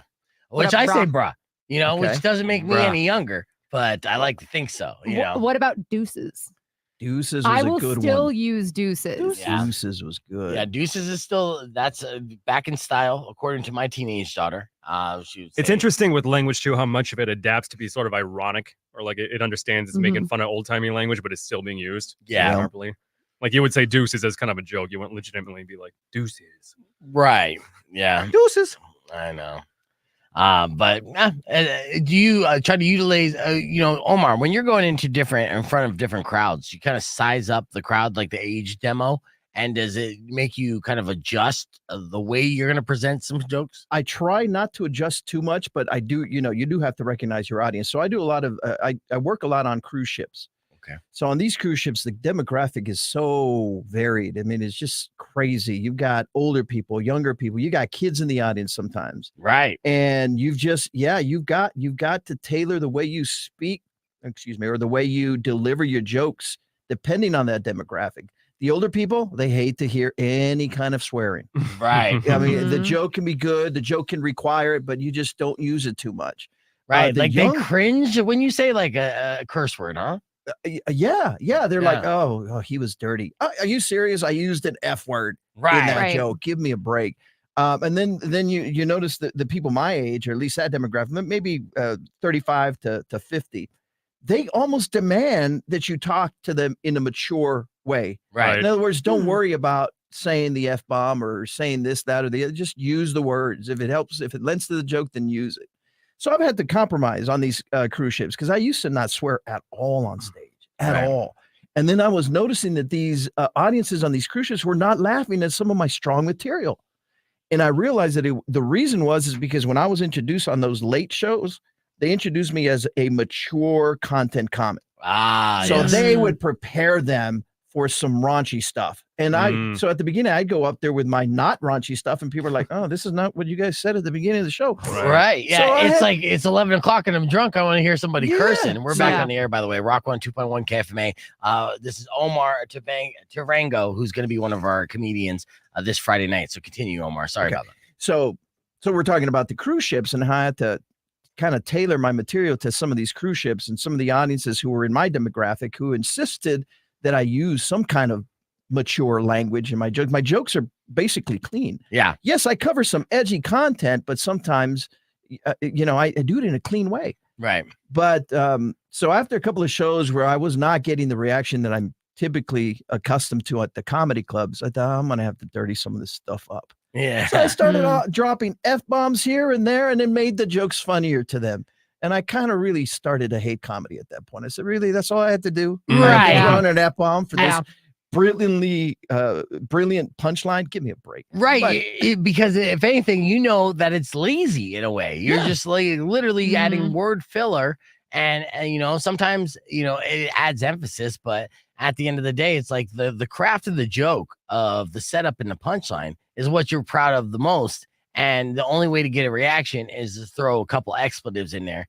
Throw some salt and pepper on it. It's like a chef where you serve like a 5-star meal and it's like delicious. And someone's like, let me get some ketchup. Exactly. Yeah. That's exactly right. So what I try to do, at least in those instances, so that I don't compromise the integrity of the actual joke, maybe I'll do some crowd work before the joke. Yeah. And then talk to them and let the mature language come out during the crowd work and then roll into my regular joke. And they give me credit for it because, oh, yeah, this guy's hip with it. Yeah. Right. And there's another word, hip. Who uses that anymore? So, yeah, it's just a funny thing. But that's what makes stand-up so fun. Yeah. At a certain point. At 18 years in, it's fun to try to figure out an audience.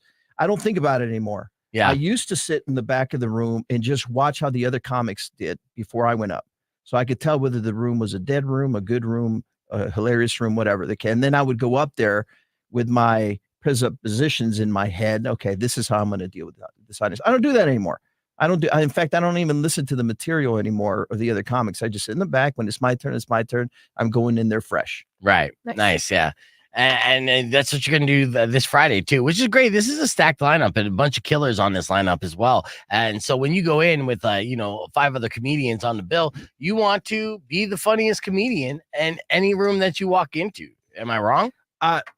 Yes, there was a point where maybe I felt that way, but now I want everybody to do well. There's enough in this industry for us to eat, but I want them to do well. And sometimes they don't do well, but that's okay. Yeah. Then if I go last, I get a chance to play on that. I don't necessarily insult anybody, but you got to call the moment for what it is. So if I had a comic or two before me that didn't get any laughter, I can't just leave it alone. Yeah. Just leave it there.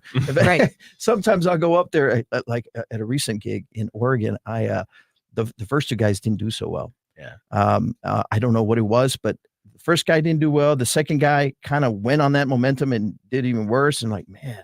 So I go up there and of course I've got to get everybody in a good mood. And all I can think of was to say, you guys don't laugh at anything I say. I'm bringing these guys right back. Yeah. So that's usually the saver. They usually get a kick out of it. They did really well the next day, but sometimes that's just the way it goes. Yeah, sometimes you swing and miss when you do that. Now, you've been in the Tucson comedy scene for a long time. Have you grew up here? I have been here for 3 years. I did not grow up here. I grew up in El Paso, Texas. Okay, so El yeah, Paso. and that's where you started doing comedy in El Paso? Yes, I started doing comedy. No, actually in Scottsdale, Arizona. Oh, nice. I went to an open mic at the age of 32. I used to install DirecTV for a living. Nice. And so I was in my truck all the time, and I'd listen to this comedy station, and they had an open mic, and I remember going home and telling my wife at the time, I said, hey, there's an open mic at this comedy club and I want to try it out. And I'll never forget this, at how supportive my ex-wife was. She looked at me dead in the eye and she says, why? You're not even funny. I'll show you. Yeah. I ended up riding 5 minutes. I get to the club. They told us to be ready for 3 to 5 minutes. I had 5 minutes done. And the owner says, well, we didn't have a turnout like we expected. So at least in comic wise. So I need each of you to do 8 minutes. I don't know how the heck I did 8 minutes, but I did 8 minutes. Nice. I wanted to get it out of my system. But after that, my friends were excited. My brother was excited. Even my ex-wife was excited. And they encouraged me to go back and do it again. Nice. So up That's until awesome. that point, it was just all open mics because I was married. I was raising kids. I couldn't do anything. But the minute I got divorced, forget it. Yeah. I was hitting every open mic. You know, by then we moved to El Paso, Texas. I was hitting every open mic, calling comedy clubs. Do you realize how delusional a comedian has to be to get a gig? Yeah. Yes. Delusional. I was emailing comedy clubs who didn't know me and letting them know that, hey, could I open for you? And that's what I did here at Laughs. Yeah. I emailed them, and I guess I got them on a good day. They said, well, are you willing to drive down to Tucson for $100? I said, heck yeah. So I went there, and I opened for several years at Laughs. Nice. And so how did I end up in Tucson? Nobody asked, but I'm going to tell you. Yeah. So I was getting there. About 6-7 years ago, I had a performance here. I was featuring here at the club, and there was a girl in the audience who reached out to me on Facebook and just pretty much just stayed connected with me. I didn't, it was purely innocent. But the minute I was no longer attached to anybody, we just reconnected, and I ended up coming to see her on a gig to Glendale, Arizona, and I ended up visiting her every weekend from El Paso during the pandemic shutdown. I rented cars for $15 a day. Oh yeah, that's fantastic. Yeah, because no one was renting cars. That's amazing. Yeah. And then we just decided, why don't I just move closer? So I just moved That's here. what it is. Another woman brought another dude to Tucson. Tales all the time. Something in the water with these women here, man. You just visit and they end up keeping you, which is fantastic. So Omar is going to be one of our comedians this Friday night at the Tucson Roadrunners versus San Jose Sharks. And immediately after the game, it's a Tucson Roadrunners Laugh Comedy Club that is going to be right there in the TCC. It's going to be an excellent setup. There'll be a full bar. And I got a 4-pack of tickets to give away right now to caller number 10. 600 KFMA, 600-5362. Call now. Good luck. We'll be back with more Beef Vegan Presents right after this on Rock 102.1 KFMA. Clear. Nice. All right, and then we got some callers here. We'll get some callers here, give out them ticks, and then we'll talk Spotify list. Do you listen to Spotify at all? Do you have a Spotify, Omar? I do not. I do Apple Music. Oh, is it iTunes? I don't know. It's Apple bougie. Music. Yeah. Apple Music, yeah. I wouldn't know how to operate Spotify. Yeah, well, quit trying to sound hip and young, Rico. I picked up on what you're putting down. He's not capping though. So Again, you need. Good Lord. Oh, look at you. So is Apple Music considered? Is that the old timer kind of thing now? The Apple Music? I feel like Pandora No. is the old one. Yes. I can't believe Yeah. Pandora's still around. I love that. Right. If you could afford Apple Music, then you're still doing good. Oh, I doing miss fine. Pandora. Pandora I was feel cool. like I got introduced to more new music through Pandora than Spotify. Right. Cool story, bro. Let me Yes. answer the phone. Okay. Rock 102.1. Who's this? Sean. Sean, you want a 4-pack of tickets to hang out with us this Friday night at the Tucson Roadrunners game and the comedy club afterwards? Sounds good. Thank you. All right, cool. I'm going to get all your info here. For the rest of you here on the stream, I'm going to play a quick video clip, and we're going to be back here with more right after this. And we'll do, I think I have a live performance. Yeah, you know what? Let's go old school with D-Pick, baby. Yeah. So we put together some of the best harassing messages that she receives through Facebook, and Max is gonna put that together and make a song out of it. Here's a D-Pick, baby. Okay, yeah. Here's a D-Pick, baby, a Max Frost original. This is a classic. Right here on Rock Instant 102.1 KFMA, Schmonty in the morning.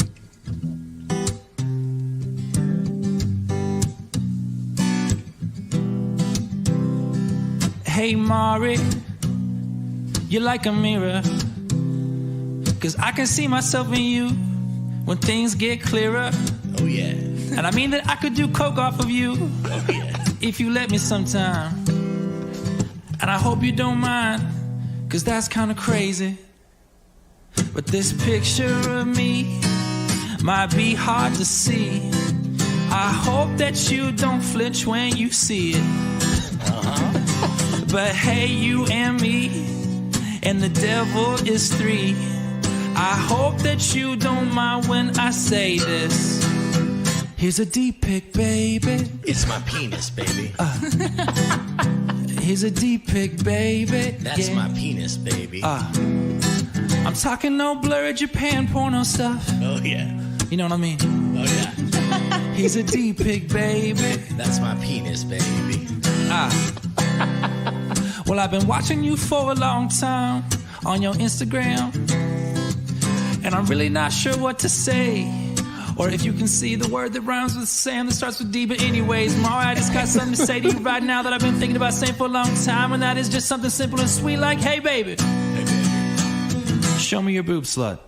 A picture of me might be hard to see.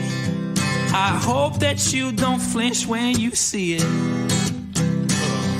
But hey, you and me, and the devil is 3 on Instagram. And I hope that you don't mind when I say this.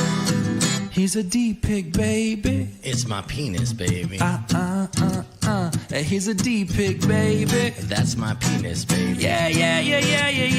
He's a D-pic, baby. You want my penis, baby? I'm talking no blurred out Japan porno stuff. He's a D-pic, baby. It's so veiny, baby. Oh, veiny.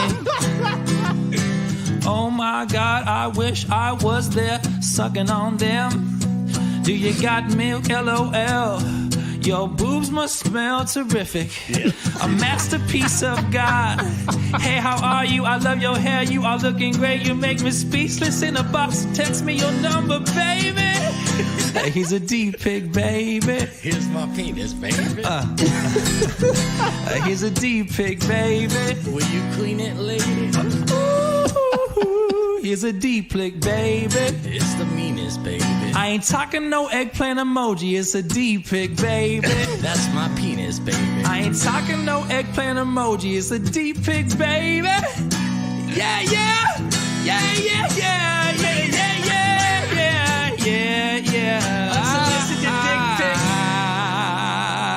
And there you go. The D-pic baby, a Max Frost original. Instant classic. All of the dirty. Nice little throwback here. Speaking of Hey. videos and keeping things moving on here, I want to pull up Omar's TikTok. So Omar's been doing work on TikTok, man. You know, about 89,000 likes, getting a bunch. Hell, I mean, this one that's pinned 62,000 views. This is your viral video here. I guess you could call it that. Hey, you know, that's what you gotta do. Just keep putting content out there. It is a necessary evil, and I hate it. I hate it, but you'd be surprised how many clubs that I've reached out to who won't hire me because I don't have the social media numbers. Yes. Yep. So you got to decide: do I want to be a content creator or do I want to do stand up and spend my time writing? Yeah. You know? could do both though. And that's the thing. When you're just filming that and you're just putting together jokes in like minute clips, you know, and there are a lot of tight, and some of the best jokes are tight minute jokes. Right. And you have to do that. And I'll tell you what, it is not just comedy, it's all entertainment. We have artists on all the time. We just had an artist called TX2 who's recently signed to a record label, but he was pitching his music to multiple record labels. Every single record label's first question was, what are your numbers on social? So they want you to be able to have that kind of presence and be able to market yourself. So they have to do minimal work. And that's just how it's going to be. Yeah. And honestly, when attracting a younger demo on these clubs, that's the numbers that will get them to be like, oh, well, I guess this guy's funny. He's got 1.2 million followers. The unfortunate thing is, at least in stand-up, is that some of these clubs will hire the YouTubers or the TikTokers who are not true comics. Right. And they're not good. And then the show just suffers because of it. So they show up, they do about maybe 5 to 10 minutes up front where the crowd gives them credit. And then the crowd has to sit there for another 35 minutes and endure nothing. Yeah. Right. Yeah. But you know, it's the game, and I'm playing the game. Yeah, and you got to, right? And that's just how it is. And you know, let's see this first video that went viral for you. 62,000. That's nothing to sneeze at. That's a good thing. Let's see. Movies about Jesus. Hold on. Hollywood needs to stop making movies about Jesus. They need to stop because they never get it right. Listen, Jesus was not white. If he were white, they would have just let him off with a warning.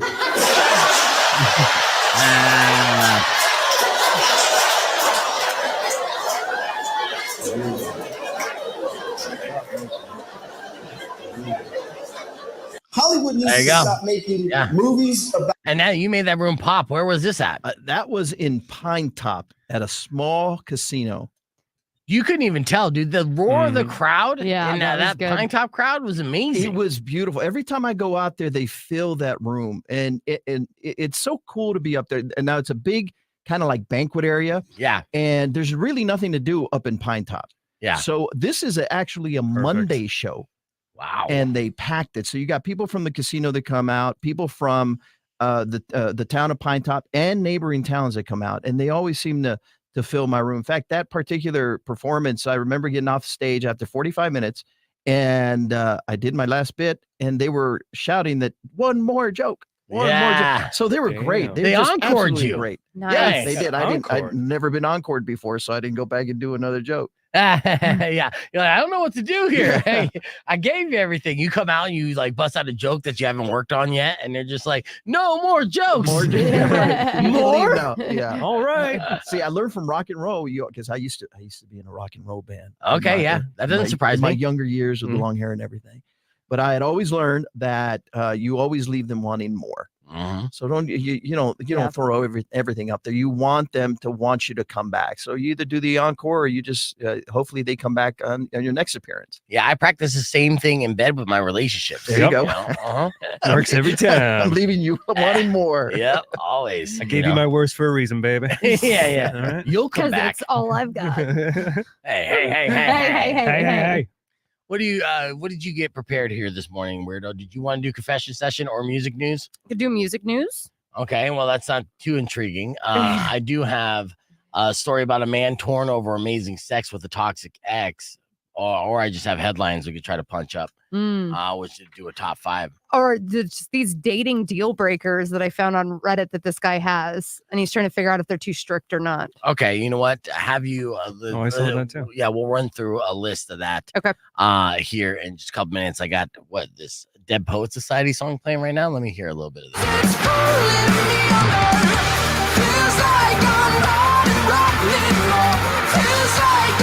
I love this fucking band. Nice. I really do. And so that's, I guess, my single song takeover. Wait, which band is this? Dead Poet Society. Oh, wow. Nice. Okay. That was in the playlist? Yeah. Nice. Yeah. No, it's not necessarily added, but I put it on there. There's a couple songs that I've come across recently that I featured. I played you that cover of Blink-182 yesterday when you guys weren't here. I played this Dwayne song. I'm really digging this Dwayne song. I'll play you a little bit of this because I think this is a groove. And I know that in the replay of our live stream, this part will be edited out. So if you're seeing like a quick chop, blame YouTube. But check out this song.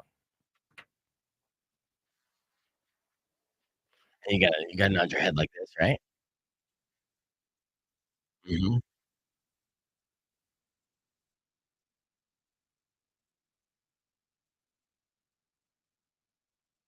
Nah. Nah.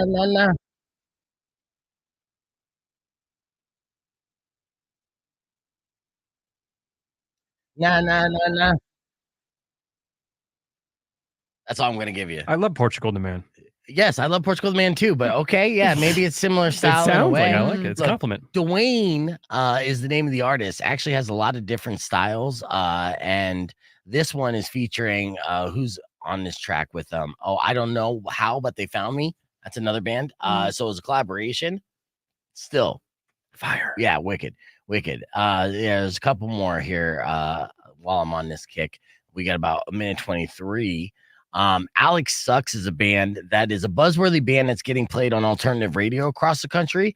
Alex Sucks has a lot of very catchy songs, and actually they don't live up to their name. They're like the opposite of their name. Clever. Yeah, here's a little bit of Six Pack and Cigarettes, dude. And this is a catchy little pop punk.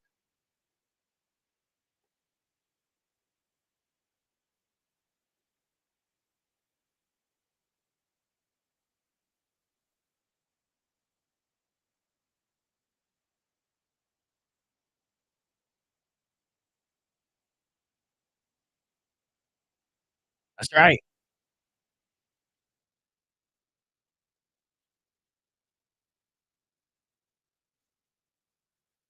That's all I'm gonna play, but they had me at cocaine and a bottle of gin. I'm like, these guys guys are pretty cool. Oh, okay, good. You guys didn't hear any of this. Oh, so because I wasn't sharing the video. So They that just was see us just for bopping our us. heads.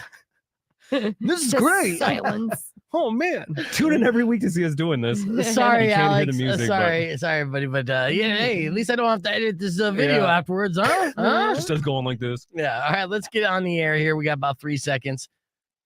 Rock 1 2.1 KFMA. That was new music from Dead Poet Society. My single song takeover today. The single that was called let's see, Running in Circles. So welcome back to the show.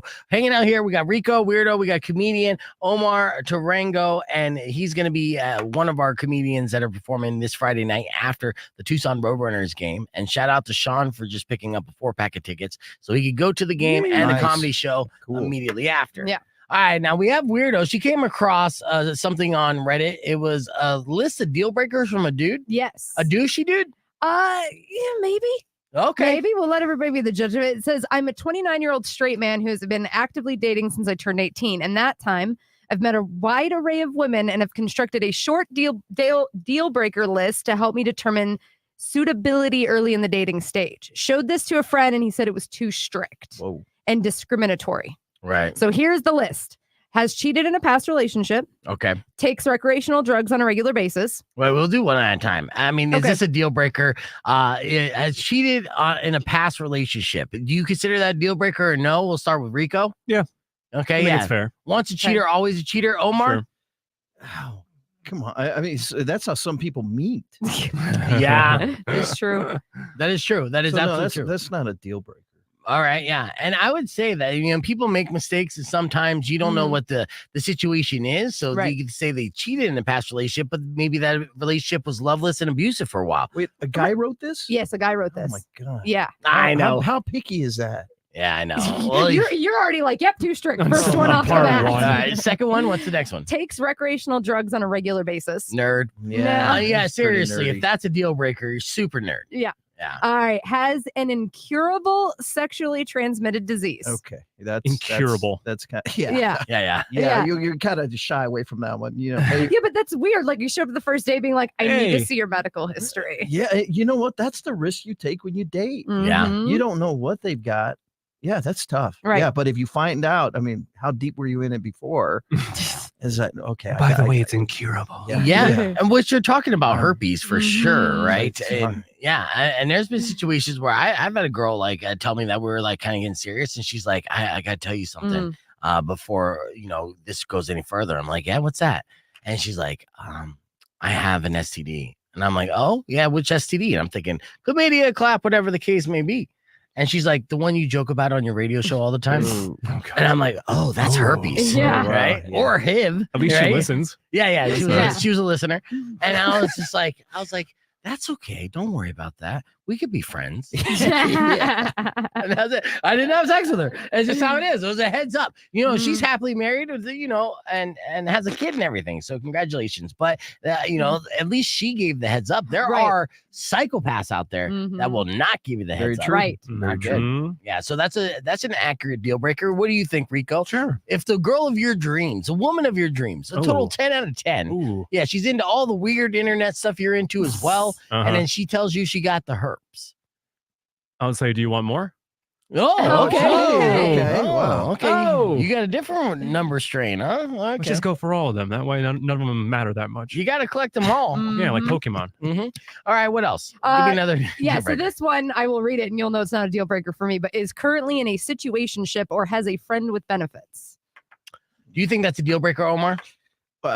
Starting out, no.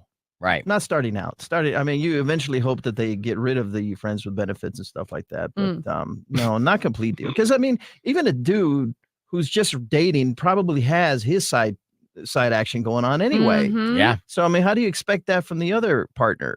Yeah. You can't have double standards. 100%. Yeah. And I agree with that. Rico, would you agree as well? For the most part, I think it's even, what is it called? Like even ground when you guys are starting out. Yeah, There's other absolutely. people in the rotation, but if it gets serious, obviously you're like, all right, what's going on? Right. But having a Dump the loser. situationship is better than being promiscuous and just going on random dates and banging randos. Yeah. Right. So if you feel comfortable with somebody, you still have needs and you have that, but it's not going to progress into something serious. And then something serious comes along. Yeah, that's perfect. All right, give me one more crazy red flag from this dude.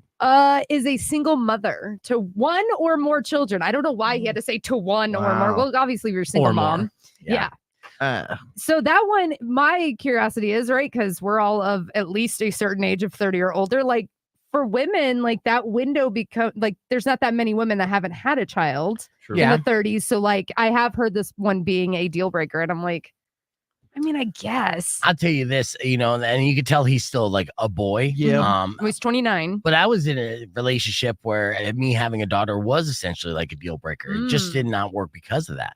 But then I've also been dating, and like having a kid isn't necessarily a deal breaker, but it doesn't make it easier by any means. Sometimes it makes it so complicated and it limits the time so much so that it's inevitably doomed as far as the relationship. So not a deal breaker, but you're just going to be, asked out of a relationship one way or the other. Yeah, that's not a complete deal breaker for me. My previously before my current relationship, I dated this woman. She was a stay-at-home mom.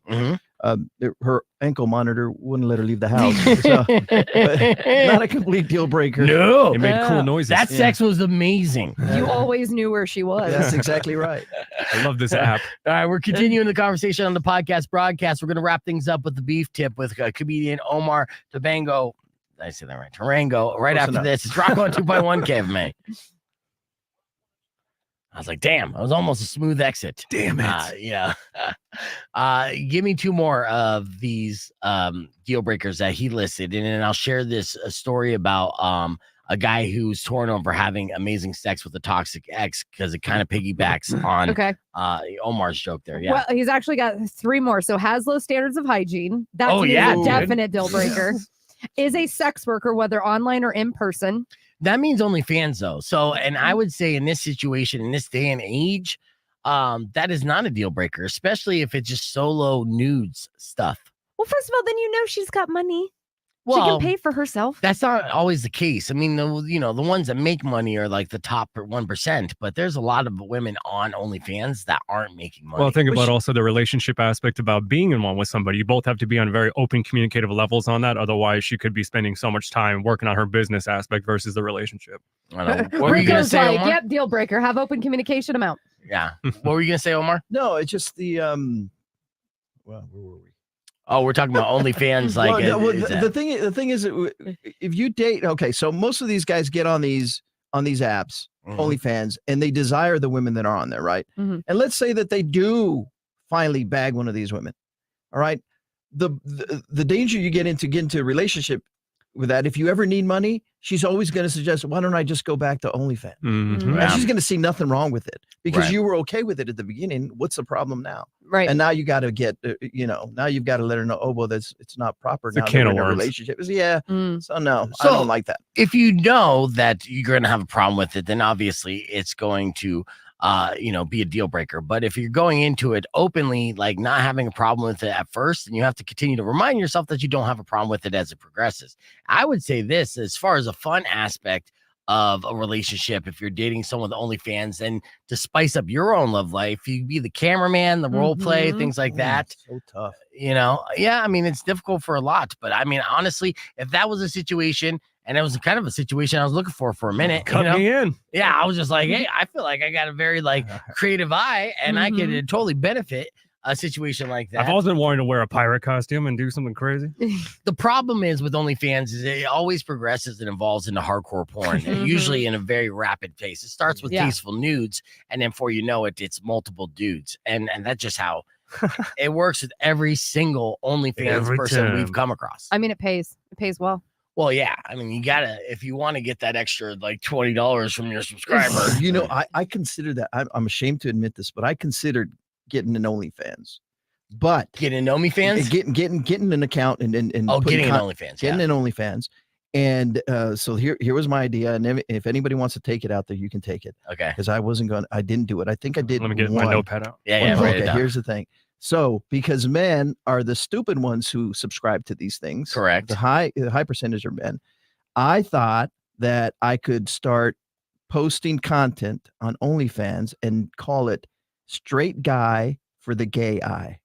Ooh, straight guy for the gay eye. Okay. Okay, so what is the concept of straight guy for the gay eye? Is you're a straight guy Mhm. who's putting this OnlyFans content out, and you're trying to get subscribers who are gay men. Okay. So you're trying to capitalize on the fact that men are stupid and they'll subscribe to this stuff. Well, You know the men are- demographic, yeah. Yeah, the men are the only ones that are going to be paying for this Right. kind of stuff for sure. So straight guy for the gay eye. Yes, but the problem is you have to make super gay content for your gay audience Right, but- while claiming to be straight. Well, most of these women hide their faces, Mhm. so you'd Yeah. have to hide your face. If you have any markings, you'd have to cover them up so that Uh-huh. you can remain anonymous. So I did it. I did posted one thing. I just finished working out. I posted a picture. Yeah. A shirtless. A thirst trap, And I yeah. did, we'll see if this goes anywhere. But no, you still got to market that thing. You still got to put that stuff out like on regular social yeah. media to Mhm. Yes. drive people to the OnlyFans. I said, no, I need Too to much stop work. here. Exactly. Yeah. I'll just with- go back to TikTok. That's what a lot of people don't understand. And I feel like that we've been doing enough stories on successful OnlyFans accounts. I kind of understand the marketing technique of how to successfully upstart one of these pages. A lot of it has to do with Twitter. And if people are going to still be using Twitter, but Elon Musk continues to do things that maybe make that not happen. But I'll tell you what, other social media platforms will bury OnlyFans in a fucking heartbeat. Mhm. I can't even post content that even mentions it. If I do, then I know that that's going to get nothing as far as views. On YouTube especially. But yeah, I wonder if there's like a trick you can do, like a funnel, like make another site that's like clean and happy and be like, oh, by the way, you might want to click that link. yeah. Precious Year was spot on. He's like, time for more dudes, babe. That's I need some upgrades got to my 20 Escalade. minutes. yeah. Did you want to go on that nice vacation? Cool. Well, then I'm just gonna need to bang 3 of your friends on camera. Right. While you cry in the corner. It's gonna be so much. It'd be $50. Think for that about video. the jet ski. Come on. Mhm. Think about the jet ski. And I'm contemplating jet ski. It's gonna break my heart, but man, jet skis are fun. These are fun. Yeah. They really are. Was it worth it, babe? Come on, you know it is. Come on. Our version of Indecent Proposal, which is a classic movie, the premise was Robert Redford offered Woody Harrelson $1 million to sleep with Demi Moore, which was his wife in that movie. Our version of it is a jet ski and some Korean corn dogs. And we're like, all right, Get him on. come right back, babe. I'll be eating corn dogs on a jet ski. Yeah. Doing it right. Yeah. But yeah, that was a classic movie. Mhm. Yeah. Do you think it still holds up? Can I go watch it? I've never seen it. Oh, it's a great movie. I should Yeah. watch it. So good. Okay. First off, it's Redford and Woody True. Harrelson at their kind of peaks. Woody Harrelson, of course, was in the 90s. He still is. He's a legendary actor, Mhm. but he was getting prime roles. Now, it kind of flopped. It kind of did flop. It had mixed reviews, but it's one of those movies in the premise that still holds up. And Demi Moore was looking peak Demi Ooh, Moore. peak She Demi looked- Moore. Oh, yeah. Mhm. Post G.I. And I Jane or think there's pre? a sex scene in it, too. Is Of course there? there is. Yeah, there is, just not the Robert Redford one. Yeah. It's Woody Oh. Harrelson. Yeah, Mhm. Because he was always down to do it. Woody Harrelson banged Rosie Perez and White Man Can't Jump. Yep. I'll give you a couple other movies that Woody Harrelson banged actresses in. Got a whole list. I'm not even reading this. If it was Michael Douglas, that movie would have had all the sex scenes with him doing things. Yeah. That guy was a slayer back in the 80s. Right. Check out all the random things I remember. Now ask me when my daughter's birthday is. I know what Woody Harrelson's birthday is. All right, we're gonna wrap things up here with Beef Tip. Thank you, Omar, for coming in. I Thank you, appreciate guys. it. Look forward to hanging out with you on Friday, dude. It's Cool. gonna be a good time. Yes. All right, here we go. Rock 102.1 KFMA. That's Blink-182 with Edging. Unfortunately, that's all the time we have for the show today, but I'd like to thank everyone for listening. I'd like to thank our in-studio guest, comedian Omar Tarango. You can see him live this Friday and follow him on social media at comedian Omar Tarango on TikTok, on Instagram, anywhere that you can find social media. Omar Tarango's the name, comedian Yes. Omar Tarango. All right, before we wrap up, I want to give you a beef tip. We said this earlier on the air, but it's worth repeating. It's an easy online shopping hack. All right, so this holiday season, you need to put all the stuff that you want to buy in your cart and just leave it there for a few days, because sites now track abandoned orders, so they might email you a few days later offering you a discount. And that's legitimately a nice little shopping hack. And that is your beef tip today. Take that, Amazon. That's right. That's all the time we have for the day. Thank you for listening. Drive safe, ride safe, and as always, rock local. Later. Soon will come an end to all your grief. What? But if you came out of nowhere. Mean or kind of bad, Thank you guys for watching. I will knock out all your teeth. Babuski. Deuces. Don't you dare say deuces.